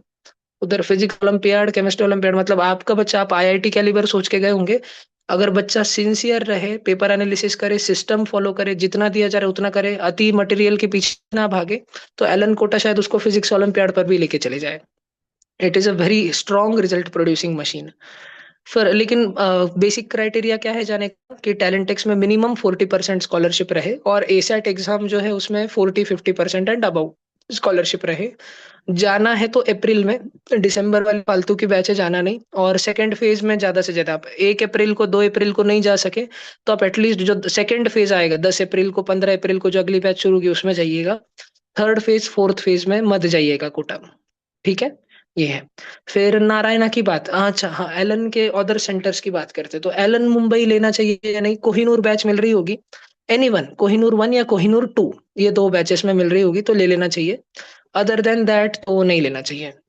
अगर जेई नीट की बात अपन कर रहे हैं और आप टॉप कैलिबर अगर रैंक मांग रहे हो, हाँ, अगर आपका बच्चा डिसेंट लेवल का बच्चा है और आप मुंबई में रहते हो और आप सोच रहे हो घर के पास में एलन है, वहां करे या ना करे, फिर तो डिसेंट लेवल का बच्चा तो क्यों ना करे एलन का सिस्टम। कोई भी कोचिंग का सिस्टम जो है ना ऐसे ये नहीं करता है, पार्शियलिटी नहीं करता है, इन द सेंस कि जिस लेवल का बच्चा है ना उसके थोड़ा अबव लेवल का ही डिलीवर होगा उसको। अब पेरेंट्स की अपेक्षा ऐसी हो रहती है कि हमारे बच्चे ने कभी आईओक्यूएम में नंबर नहीं लाए, एनईसीजेएस में नंबर नहीं लाए, एनएसओ आईएमओ भी ढंग के नंबर नहीं लाए, टैलेंट एक्स में एसैट एग्जाम में भी अच्छी स्कॉलरशिप नहीं ली, और आप इसको रखो कोहिनूर 1 बैच में, आप इसको रखो एकदम टॉप मोस्ट एसआरजी बैच में, तो अरे भाई वो खुद का सिस्टम थोड़ी बिगाड़ेंगे। जिस प्रकार के बच्चे उनको उस प्रकार का पीयर ग्रुप दिया जा रहा है, system is actually very good. मैं जब खुद एलन में था तो मेरे को दिमाग में ये 11th और 12th में होती थी ये चीजें कि नहीं नहीं ऐसा नहीं होना चाहिए, स्टार बैच ऐसा क्यों वैसा क्यों, सबको एक जैसा देना चाहिए। अरे जब बच्चे एक जैसे नहीं तो सबको एक जैसा क्यों देंगे भाई। ठीक है, मैं बहुत पॉजिटिवली बोल रहा हूँ, इसको आप नेगेटिवली ना लीजिए। अगर आपके घर के पास में है, अगर एलन मुंबई की बात कर रहा हूँ मैं, Allen Mumbai it is a very good institute, again आप ले सकते हो। फिर नारायणा कैसा है, देखो आप एज पेरेंट्स आप हमेशा कोशिश करो कि आपका बच्चा 25 जनवरी तक एक तो महाराष्ट्र स्टेट बोर्ड का 11वीं 12वीं मैथ्स निपटा दे जेई वाला बच्चा, और नीट वाला है तो 11वीं का फिजिक्स निपटा दे। और अगर इतना ऑलरेडी भरपूर कर चुका है तो और आगे का निपटाए, मुझे मैसेज करे पर्सनली, और आगे का करे 25 जनवरी। देन फ्रॉम 26 जनवरी ऑनवर्ड्स पूरा बोर्ड पे फोकस करे, सब कुछ टोटली बोर्ड्स। और बोर्ड का लास्ट दिन, जिस दिन आपका आईसीएससी बोर्ड, जिस दिन आपका सीबीएसई बोर्ड, जिस दिन आपका स्टेट बोर्ड की एग्जाम खत्म हुई, आप मेरे को खाली व्हाट्सएप में मैसेज करे, भैया एग्जाम डन, अभी क्या करना है बताओ। ठीक है, क्या क्या है हमारे सामने, 3 4 ऑप्शन है, I will help also then. ठीक है। फिर एलन मुंबई का मैंने एक बताया कि इन जनरल अच्छा है। एलन पुणे तभी लेना चाहिए जब एसआरजी बैच मिल रही, नहीं तो नहीं। एलन के बाकी जितने सेंटर है, Allen Nanded, Allen Sambhajinagar, Allen Nashik, Nashik तो बकवास है, एलन इंदौर, अच्छा जो भी, मतलब अगर स्टार बैच मिल रही तो लेना चाहिए। नहीं तो फिर आप आपके घर के पास में कोई अच्छी कोचिंग, डिसेंट कोचिंग, पेरेंट्स के भी नजर में होती है, आप भी तो अदर पेरेंट्स से बात करते हो, आप वहां लीजिए। फिर आते हैं नारायणा पे। नारायणा पे आपको अगर अंधेरी ब्रांच, टॉप मोस्ट ब्रांच अगर मिल रहा होगा मुंबई में, राइट, CO1 CO2 कोई भी, अगर अगर आपको अंधेरी का कैंपस मिल जा रहा है डिस्पाइट CO1 CO2 CO3, ले लेना चाहिए। पीयर ग्रुप रहेगा बच्चे को, अच्छी टक्कर मिलेगी। और मैनेजमेंट बहुत बदल गया है नारायणा का, पिछले 2 4 साल में बहुत ही रॉक सॉलिड हो गया है। ठीक है, तो रिजल्ट बढ़ने ही वाले हैं। और नेरुल का भी अगर आपको सेंटर, नेरुल का नया सेंटर है, तो आउटसाइड मुंबई जो बच्चे हैं, वो अगर मुंबई शिफ्ट होना चाहते हैं नारायणा के लिए, और अंधेरी नहीं मिल रहा है, तो फिर नेरुल लेना चाहिए कि, तो yes definitely Nerul is very good. और फिर बात करते हैं नारायणा जयपुर की। अगर आप जयपुर जा सके, आपको वहां पे टॉप मोस्ट बैच मिल रही है, तो इतने दूर का सफर तय कीजिए। लेकिन Jaipur will be worth it. आने वाले 2 साल में मैं कंटिन्यूअसली टच में रहता हूँ सारे कोचिंग फ्रेटर्निटी से, तो आने वाले 2 साल में आप देखेंगे आपका बच्चा जब 11वीं 12वीं अगर नारायणा जयपुर की one of the top batches में रहता है आपका बच्चा, तो बेहतरीन रिजल्ट लेके आएगा बच्चा, पक्का। फिर है श्री चैतन्य। अगर बच्चा देखो आयोकेम में, मैं एक पैरामीटर बोलता हूँ, अगर इस साल की आयोकेम में अगर आपका बच्चा 35+ मार्क लेके आया है, या इस साल की एस्ट्रोनॉमी ओलंपियाड में आपका बच्चा 60+ मार्क लेके आया है, या इस साल के कोई भी बायोलॉजी ओलंपियाड में अगर आपका बच्चा इस साल फोर, बायोलॉजी तो नहीं, Sri Chaitanya will be for Borivali centre NEET के लिए, मैं भी सिर्फ जेई का बोलता हूँ। फिर एस्ट्रोनॉमी का मैंने बोला, इस साल के फिजिक्स ओलंपियाड में मान लो आपका 10th स्टैंडर्ड का भी बच्चा है और 40+ भी अगर नंबर लेके आया है, ये एक 3 क्राइटेरिया। नहीं तो 25 जनवरी तक अगर बच्चा 11वीं 12वीं निपटा रहा है, अगर मैथ्स पूरा निपटा रहा है और साथ में हम लोग फिजिक्स भी निपटा रहा है, फिजिक्स एंड मैथ्स दो चीजें एक पूरी पूरी खत्म कर रहा है, मैं सिर्फ बोल रहा हूँ महाराष्ट्र स्टेट बोर्ड लेवल की एटलीस्ट खत्म करके रख रहा है, तो आप श्री चैतन्य एलीड बैच के लिए सोचो। अदर देन दैट मैं तो बोलूंगा ही नहीं कि आप चैतन्य के सिस्टम में जाओ, क्योंकि मतलब अलग ही है बहुत, मतलब बहुत ऐसा है कि रिजल्ट लाओ भाई, रिजल्ट लाओ भाई, हर रोज सुबह उठते बैठते ताने ही मिलेंगे सिर्फ कि रिजल्ट लाओ भाई। ठीक है, तो I will not suggest Chaitanya for now. हाँ, अगर आप मुंबई में रहने वाले पेरेंट्स हो और आपका बच्चा अगर अभी 7th 8th में है, एट प्रेजेंटली मैथ्स में बहुत शार्प बच्चा है अगर आपका, या वन ऑफ योर रिलेटिव्स का, तो फिर आप 7th 8th 9th के बच्चों को 2 3 साल चैतन्य के सिस्टम में रखो। वो डांटेंगे भी बच्चे को, है ना, काफी डांटेंगे भी, लेकिन बच्चा बहुत स्ट्रांग बनेगा, स्ट्रांग मेंटेलिटी का बनेगा। एंड फिर 9th में आप डिसीजन लो, क्योंकि 7th 9th I prefer Chaitanya for this reason कि वो है ना पूरा टोटली आयो की हम करवाते हैं, उधर ही फोकस्ड रहते हैं। सब बच्चों को नहीं करवाते 7वीं 8वीं 9वीं के, वो ढूंढते हैं कौन सा होशियार बच्चा है, कौन सा होशियार बच्चा है, केवल उसको करवाएंगे। एलन का सिस्टम है कि खुद के स्वार्थ के लिए सबको एनएसीजीएस में झोंक दिया जाता है, सबके सब 11वीं 12वीं कैंपबेल बायोलॉजी पढ़ते बैठो, और फिर 9वीं होने के बाद सबको बोला जाता है कि चलो छोड़ो अभी बायो, चलो अभी फिजिक्स जेई करना है ना तुमको, चलो एस्ट्रोनॉमी में लग जाओ। तो खुद के स्वार्थ के हिसाब से खुद को रिजल्ट लाना है, दिखाना है दुनिया को कि हमारा रिजल्ट, इसलिए वो बच्चों के साथ एक अलग ही एक्सपेरिमेंट चलते रहता है 9th और 10th में। और नारायणा का ऐसा है कि वो अभी ये डिसाइड ही कर रहे हैं कि हम बच्चों को एनएसीजीएस करवाए या आरएमओ करवाए, अभी इसमें डिसीजन ही चल रहा है। तो फिलहाल तो वो उनका सिस्टम ऐसे है 9th और 10th में नारायणा का, कि 9th में हम 11th का सिलेबस खत्म करवाएंगे प्योर जेई का, और 12th में पूरा, और 10वीं में जब बच्चा है तो 12वीं का सिलेबस खत्म करवाएंगे जेई का। तो उसमें बच्चा आयोकिम की जो डेप्थ है जाने की वो मिस कर देता है। अगर जेई करना है ना बच्चे को, तो 7th 8th 9th एक तो एम प्रकाश में रहे बच्चा, या फिर श्री चैतन्य मुंबई में रहे, अगर वो आईओक्यूएम वाली बैच में सिलेक्ट हो जाता है 7वीं 8वीं 9वीं का बच्चा। फिर 9th में आप वापस मुझसे कनेक्ट हो सकते हो 9th एंड पे। ये मैंने चैतन्य का बताया। जेई और नीट के बच्चों के लिए, मैंने नीट के लिए तो चैतन्य है ही नहीं, और जेई वाले बच्चों को अगर एलीड बैच मिल रही है चैतन्य की, तो आप एक बार फिर भी मुझसे बात करना, फिर फाइनलाइज करना।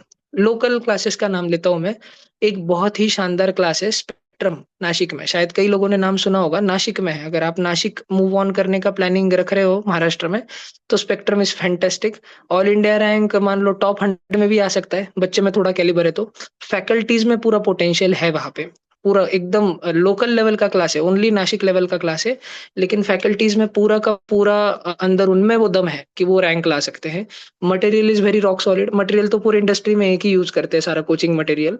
और बाकी ये है। फिर इसके बाद देखिए सीकर में, अगर आप, मैंने राजस्थान का एक कोटा तो है ही। फिर राजस्थान में अगेन जयपुर, मैंने नारायणा सीओ की बात की। और अगर आप सीकर जा रहे हैं तो मैट्रिक्स में आप जा सकते हैं अगर आपको स्टार बैच मिल रहा है तो। लेकिन स्पीकिंग कि राजस्थान के जो पेरेंट्स है, वो अगर इतना ऐसा डिसीजन लेना चाहे तो मम्मी पापा का शिफ्ट होना जरूरी है। अगर आप सिकर में जा रहे हैं मैट्रिक्स में, जेई के लिए भी या नीट के लिए भी बहुत ही शानदार क्लास है, लेकिन मम्मी का या पापा का एक जन का शिफ्ट होना जरूरी है बच्चे के साथ में। क्योंकि कोटा में कैसे, कोटा में 30 साल से हॉस्टल लेगेसी है, हॉस्टल काफी अच्छे हैं, स्टूडेंट वेलफेयर सोसाइटी है। बच्चा अगर अकेला भी कोटा जाता है बिना मम्मी के बिना पापा के, सिंसियर बच्चे को अगर मम्मी पापा बोलते हैं कि चलो भेजेंगे कोटा, तो कोटा बहुत सेफ है, एक्चुअली बहुत ज्यादा सेफ है। जो भी आप न्यूज वगैरह पे सुनते हो फालतू की चीजें, वो मिनिस्क्यूल रहती है। मिनिस्क्यूल में उसको ये नहीं कर रहा हूँ, कुछ इरेशनल बता रहा हूँ, लेकिन सिंसियर बच्चे ऐसी कभी भी गलत हरकतें नहीं करते हैं कोटा में। Kota is very very safe, much safe than what is Mumbai, much safe than what is Sambhajinagar, much safe probably than in which city you are in. ठीक है, Kota is very very safe. तो कोटा में अकेला भी बच्चा जाए तो चलता है। लेकिन रिजल्ट के दृष्टिकोण से अगर आप ऐसा अनयूजुअल डिसीजन लेना चाहते हो, सिकर जाएंगे, तो मम्मी पापा का होना जरूरी, क्योंकि वहां पे हॉस्टल इंफ्रास्ट्रक्चर, बच्चों पे ध्यान रखने वाली मानसिकता, जो उस शहर के लोगों की जो मानसिकता है कि बाबा ये कोई गुड़िया, ये कोई बच्चा हमारे दुकान के सामने से जा रहा है, गिर गया तो तुरंत भागेंगे उठाएंगे उसको, ये वाली मानसिकता भी बननी है सिकर में। कि फिर कोटा में सबसे बेस्ट कौन है, तो कोटा में एक तो आप एलन में रहो। अगर आपको समुन्नत सत्यार्थ 11 12 के लिए मिलती स्टार बैचेस, तो वो मैंने बताया, कोटा का तो मैंने बताया। कोटा में और है क्या कोई अच्छा, तो कोटा में सेकंड नंबर इज मोशन की star batch. Motion Kota is tremendously good, बस वो मार्केटिंग पीआर में थोड़ा ढक जाता होगा, लेकिन it is tremendously good both for जेडब्ल्यू एंड नीट। भयंकर जबरदस्त है एकदम। उनका इन हाउस ही हॉस्टल है, तो मम्मी पापा को फिक्र नहीं रहती। जो उनके टीचर है सारे फीमेल स्टाफ, गर्ल्स हॉस्टल में ही रहता है उनके फीमेल टीचर सारे, और जो मेल टीचर्स है वो बॉयज हॉस्टल में ही रहते हैं। पूरा बड़े बड़े कैंपस है उनके, और स्टार बैचेस का थोड़ा अलग बिल्डिंग वगैरह रहता है वगैरह, लेकिन अच्छा है। राइट। फिर ये है। और वाइब्रेंट इज गुड, लेकिन वाइब्रेंट में अभी क्या है कि बच्चे नहीं रहे, टीचर्स तो खतरनाक है एकदम। तो मैंने वाइब्रेंट का आप सभी को ऑप्शन दिया ना कि 3 4 हज़ार रुपए में आप ऑनलाइन बैच लगा लो। आप जेई कर रहे हो, नीट कर रहे हो, आप कहाँ से भी कर रहे हो, तो वाइब्रेंट का करियर विल प्लेटफॉर्म पे आप पे मिल जाएगा, या अगले साल शायद उनका वो टाई अप ब्रेक हो जाए तो किसी दूसरे प्लेटफॉर्म पे मिल जाएगा, है ना। लेकिन वो 3 4 5 हज़ार का बैच लगा लो, उसमें वो जेई एडवांस लेवल का नहीं सिखाएंगे। ठीक है, कोई भी ऑनलाइन में देता ही नहीं है उतना लेवल, ऑफलाइन में वो सिर्फ सिलेक्टेड बैचेस में रहता है वो लेवल। लेकिन काफी डिसेंट मिल जाएगा। नीट के बच्चों ने वाइब्रेंट की जेई वाली ऑनलाइन बैच लगा लेनी, फिजिक्स और केमिस्ट्री के लिए। और जेई वाले बच्चों ने तो एनएमएस सर मैंने बोला है वो लगा के ही रखना, वो तो एकदम लेजेंड है फिजिक्स के। ठीक है। कोई अगर जेई में बच्चा पढ़ना चाहता है ना, मैंने अभी बोला ना 25 जनवरी तक बच्चों आप 11वीं 12वीं का स्टेट बोर्ड का मैथ खत्म करना, महाराष्ट्र स्टेट बोर्ड का। तो अगर आपका वो हो जाए और फिर आपके पास फिजिक्स करने के लिए टाइम रहे, तो आप एनएमएस सर के लेक्चर्स टेलीग्राम वगैरह से थोड़ा ढूंढ के फ्री में मिल जाएंगे, वो करना शुरू करना। अगर आपको पल्ले नहीं पड़ रहा है ना, तो दैट मीन्स कि आप जेई एडवांस मटेरियल नहीं हो। जिसको एनएमएस सर का सिखाया हुआ नहीं समझ आता है, वो जेई एडवांस नहीं है। क्योंकि वो एथिकली इतना स्ट्रांग व्यक्ति है, वो टीचर ऐसा है कि वो जेई एडवांस लेवल ही सिखाएगा, नीचे पे वो उतरता नहीं है। वो बहुत शानदार तरीके से समझाता है, उसका समझाना ऐसे है कि कोई पेरेंट्स ने अगर कभी फिजिक्स की पढ़ाई करी होगी और फिर छूट गई, अभी लाइफ में लग गए भाई बिजनेस वगैरह में और करने बैठे, तो मजा आ जाएगा, ऐसा व्यक्ति है वो। ठीक है, नीलमणि श्रीवास्तव। अब नीट के बच्चों के लिए थोड़ा महाराष्ट्र लेवल पे अगर मैं बात करूं, बेस्ट क्लासेस कौन सा है नीट में, तो बेस्ट क्लास कोई भी एक डिसेंट क्लास लगा लो, सब अच्छे ही है। लेकिन फिर भी अगर मैं बात करूं, आप लातूर अगर जाना चाहते हो तो Shahu college is very good. आप नांदेड़ जाना चाहते हो तो वहां पे आईआईबी है, लातूर में आरसीसी भी है, संभाजी नगर में भी आरसीसी है। संभाजीनगर की अगर मैं बात करूं, अपने डिस्ट्रिक्ट की अगर बात करूं, तो I put RCC on number 1, Allen on number 2, IIB on number 3। मतलब आरसीसी आईआईबी एलन ये एकदम एक ही है भाई, मैं इसमें रेटिंग भी नहीं दे पाता, इतना मुश्किल है। आरसीसी की एम्स बैच, आईआईबी की एम्स बैच और एलन संभाजीनगर की एसआरजी बैच बिल्कुल एक ही है। नीट के लिए बिल्कुल एक ही है। वो आप पे कि आपको कैसा सिस्टम चाहिए। आप वो बच्चे हो क्या कि जिसको लगता है कि अगर हर संडे में पेपर दूंगा तो फिर अच्छा रहेगा, तो फिर आप आरसीसी आईआईबी चूज करो। अगर आपको लगता है नहीं नहीं भाई, हर हफ्ते तो मुझसे हर संडे को पेपर नहीं देना होगा, मैं 3 हफ्ते में एक बार दूंगा, 3 वीक्स में वंस, तो फिर एलन का सिस्टम आप चूज करो। ज्यादा अगर आप चाहते हो कि थोड़ा फाइनेंसिस वगैरह भी आप देखना चाहते हो, तो RCC IIB is very affordable. Finances का तो मुझे नहीं लगता किसी का कोई इशू रहेगा, सभी का मम्मी पापा करते हैं। पर ये एकदम सेम क्लास है, आरसीसी आईआईबी और एलन बिल्कुल सेम है। और बहुत ऐसे बहुत अति मत सोचते बैठो कि बाद में फिर एलन में रहूंगा तो मुझे पैन इंडिया बच्चों से ऑल इंडिया टेस्ट सीरीज में टक्कर लेने का अवसर मिलेगा। वो कुछ नहीं है, वो ऑनलाइन टेस्ट सीरीज आप लगा लो, बाद में 12th के एंड पे सब होता है। RCC I is very robust in fact. देखो क्या होता है, मैं आपको एक बात बताता हूँ। जैसे जो लोकल कोचिंग होता है ना, कई बार जे में वो क्या करते हैं, केमिस्ट्री का एक ही टीचर रहता है उनके पास, वो एक ही टीचर फिजिकल केमिस्ट्री भी पढ़ा रहा है, ऑर्गेनिक केमिस्ट्री भी पढ़ा रहा है, इनऑर्गेनिक भी पढ़ा रहा है। और नीट में ना, एलन में ऐसे होता है। नीट में बायोलॉजी में दो सब्जेक्ट है, बॉटनी और जूलॉजी। तो साल साल भर एक ही टीचर बॉटनी पढ़ाएगा एलन में, और साल साल भर एक ही टीचर जूलॉजी पढ़ाएगा। आरसीसी और आईआईबी ने इसको ऐसे क्रैक करके निकाला है कि वो देखते कि भाई बॉटनी और जूलॉजी भी बहुत डाइवर्स है, चार चार चीजें, पांच पांच चीजें अलग अलग है। तो उन्होंने जैसे बॉटनी में, जैसे जूलॉजी में मान लो पूरा एक कॉकरोच के ऊपर चैप्टर है, राइट। तो कॉकरोच में जिस टीचर की पूरी महारत हासिल है, एनिमल मॉर्फोलॉजी के ऊपर, एनिमल फिजियोलॉजी के ऊपर जिस टीचर की पूरी महारत है, एकदम एब्सोल्यूट एक्सपर्ट है वो टीचर आपको उतना ही पढ़ाएगा। फिर जिसकी बॉटनी में सर्टेन मतलब प्लांट क्लासिफिकेशन पे अगर कमांड है, तो वो टीचर आके केवल प्लांट क्लासिफिकेशन पढ़ाएगा। फिर बॉटनी में मान लो आपको प्लांट टिश्यूज पढ़ाने वाले, तो प्लांट टिश्यू में जो टीचर एक्सपर्ट है वो आपको आके पढ़ाएगा, 6 दिन 7 दिन जब तक चैप्टर पूरा नहीं होता। तो उन्होंने एकदम टॉपिक स्पेसिफिक टीचर का सिस्टम बनाया है आरसीसी में और आईआईबी में। अब लोकल लेवल पे अगर मैं बात करूं, तो आरसीसी में भी बहुत अच्छे अच्छे बच्चे पढ़ते हैं, आईआईबी में भी बहुत अच्छे अच्छे बच्चे पढ़ते हैं। और मेरा जो personal review Elon Sambhaji Nagar का है वो अच्छा नहीं है। तो अगर आप नीट लेना चाहते हो, संभाजी नगर से करना चाहते हो, तो आप आरसीसी या आईआईबी प्रेफर करो। अगर आप जेई करना चाहते हो संभाजी नगर में रह के, तो 3S इंस्टीट्यूट को फर्स्ट प्रायोरिटी पे रखो।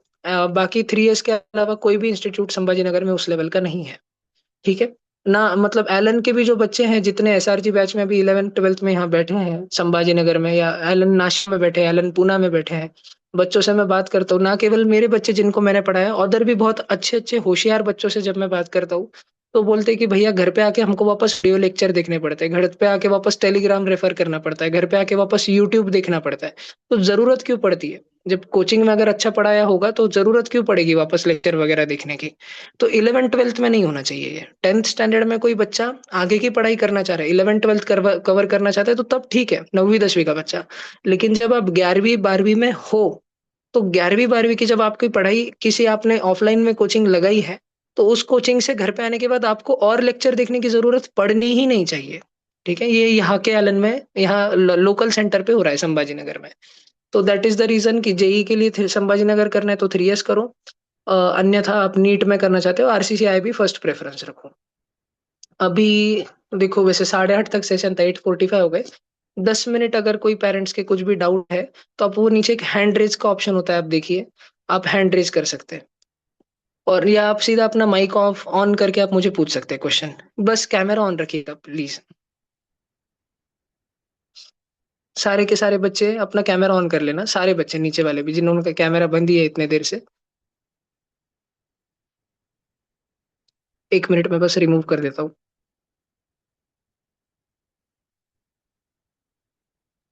Hello. जी ma'am, good evening. Yeah. Good evening. Thank you for the wonderful session. It was very, very helpful. My daughter, she is in seventh grade right now. So जी ma'am. it is very, very helpful for me to plan and decide what is it all about. Can you hear me properly? हाँ हाँ, yes ma'am. हाँ.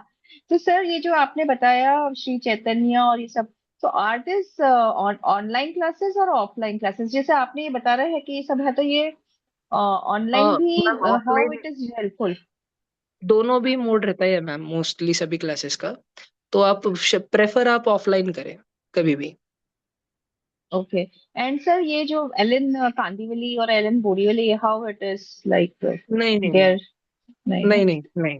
Okay. That's what I think. मैं बस, मुझे क्या है, मैं अभी देखिए जूम मीटिंग में काफी ऐसे भी रहते हैं, कोचिंग वाले लोग भी घुस जाते हैं नाम बदल के। तो मैं भी कुछ बोल ओके, दूं आई ना तो गॉट मेरे योर को कल पॉइंट, सुबह को आई आता गॉट है। Your point. ठीक है, हाँ। Thank you. हाँ जी। I will reach out to you for जी जी गाइडेंस। या जी। सर प्रांजलचे पेरेंट्स।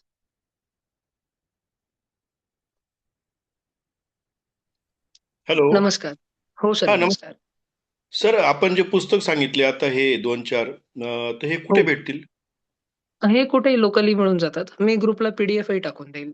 आणि हा, हा. ऑफलाइनच घ्यायचे तसे विकत. मी सगळी यादी वगैरह ही ग्रुपला आज आज मीटिंग में जो भी कुछ चर्चा हुई है ना, मैं ब्रीफ में वापस टाइप करके हिंदी में सारा ग्रुप पे डाल दूंगा वापस से सारा। सर और फिर सर हाँ बात, ये आपने जो बोला 3 को, ये समझो संभाजी नगर में, अभी हमने जो लड़की का एडमिशन है वो इसमें किया, एलियन में किया, जलन बेस्ट जी। कौन थी?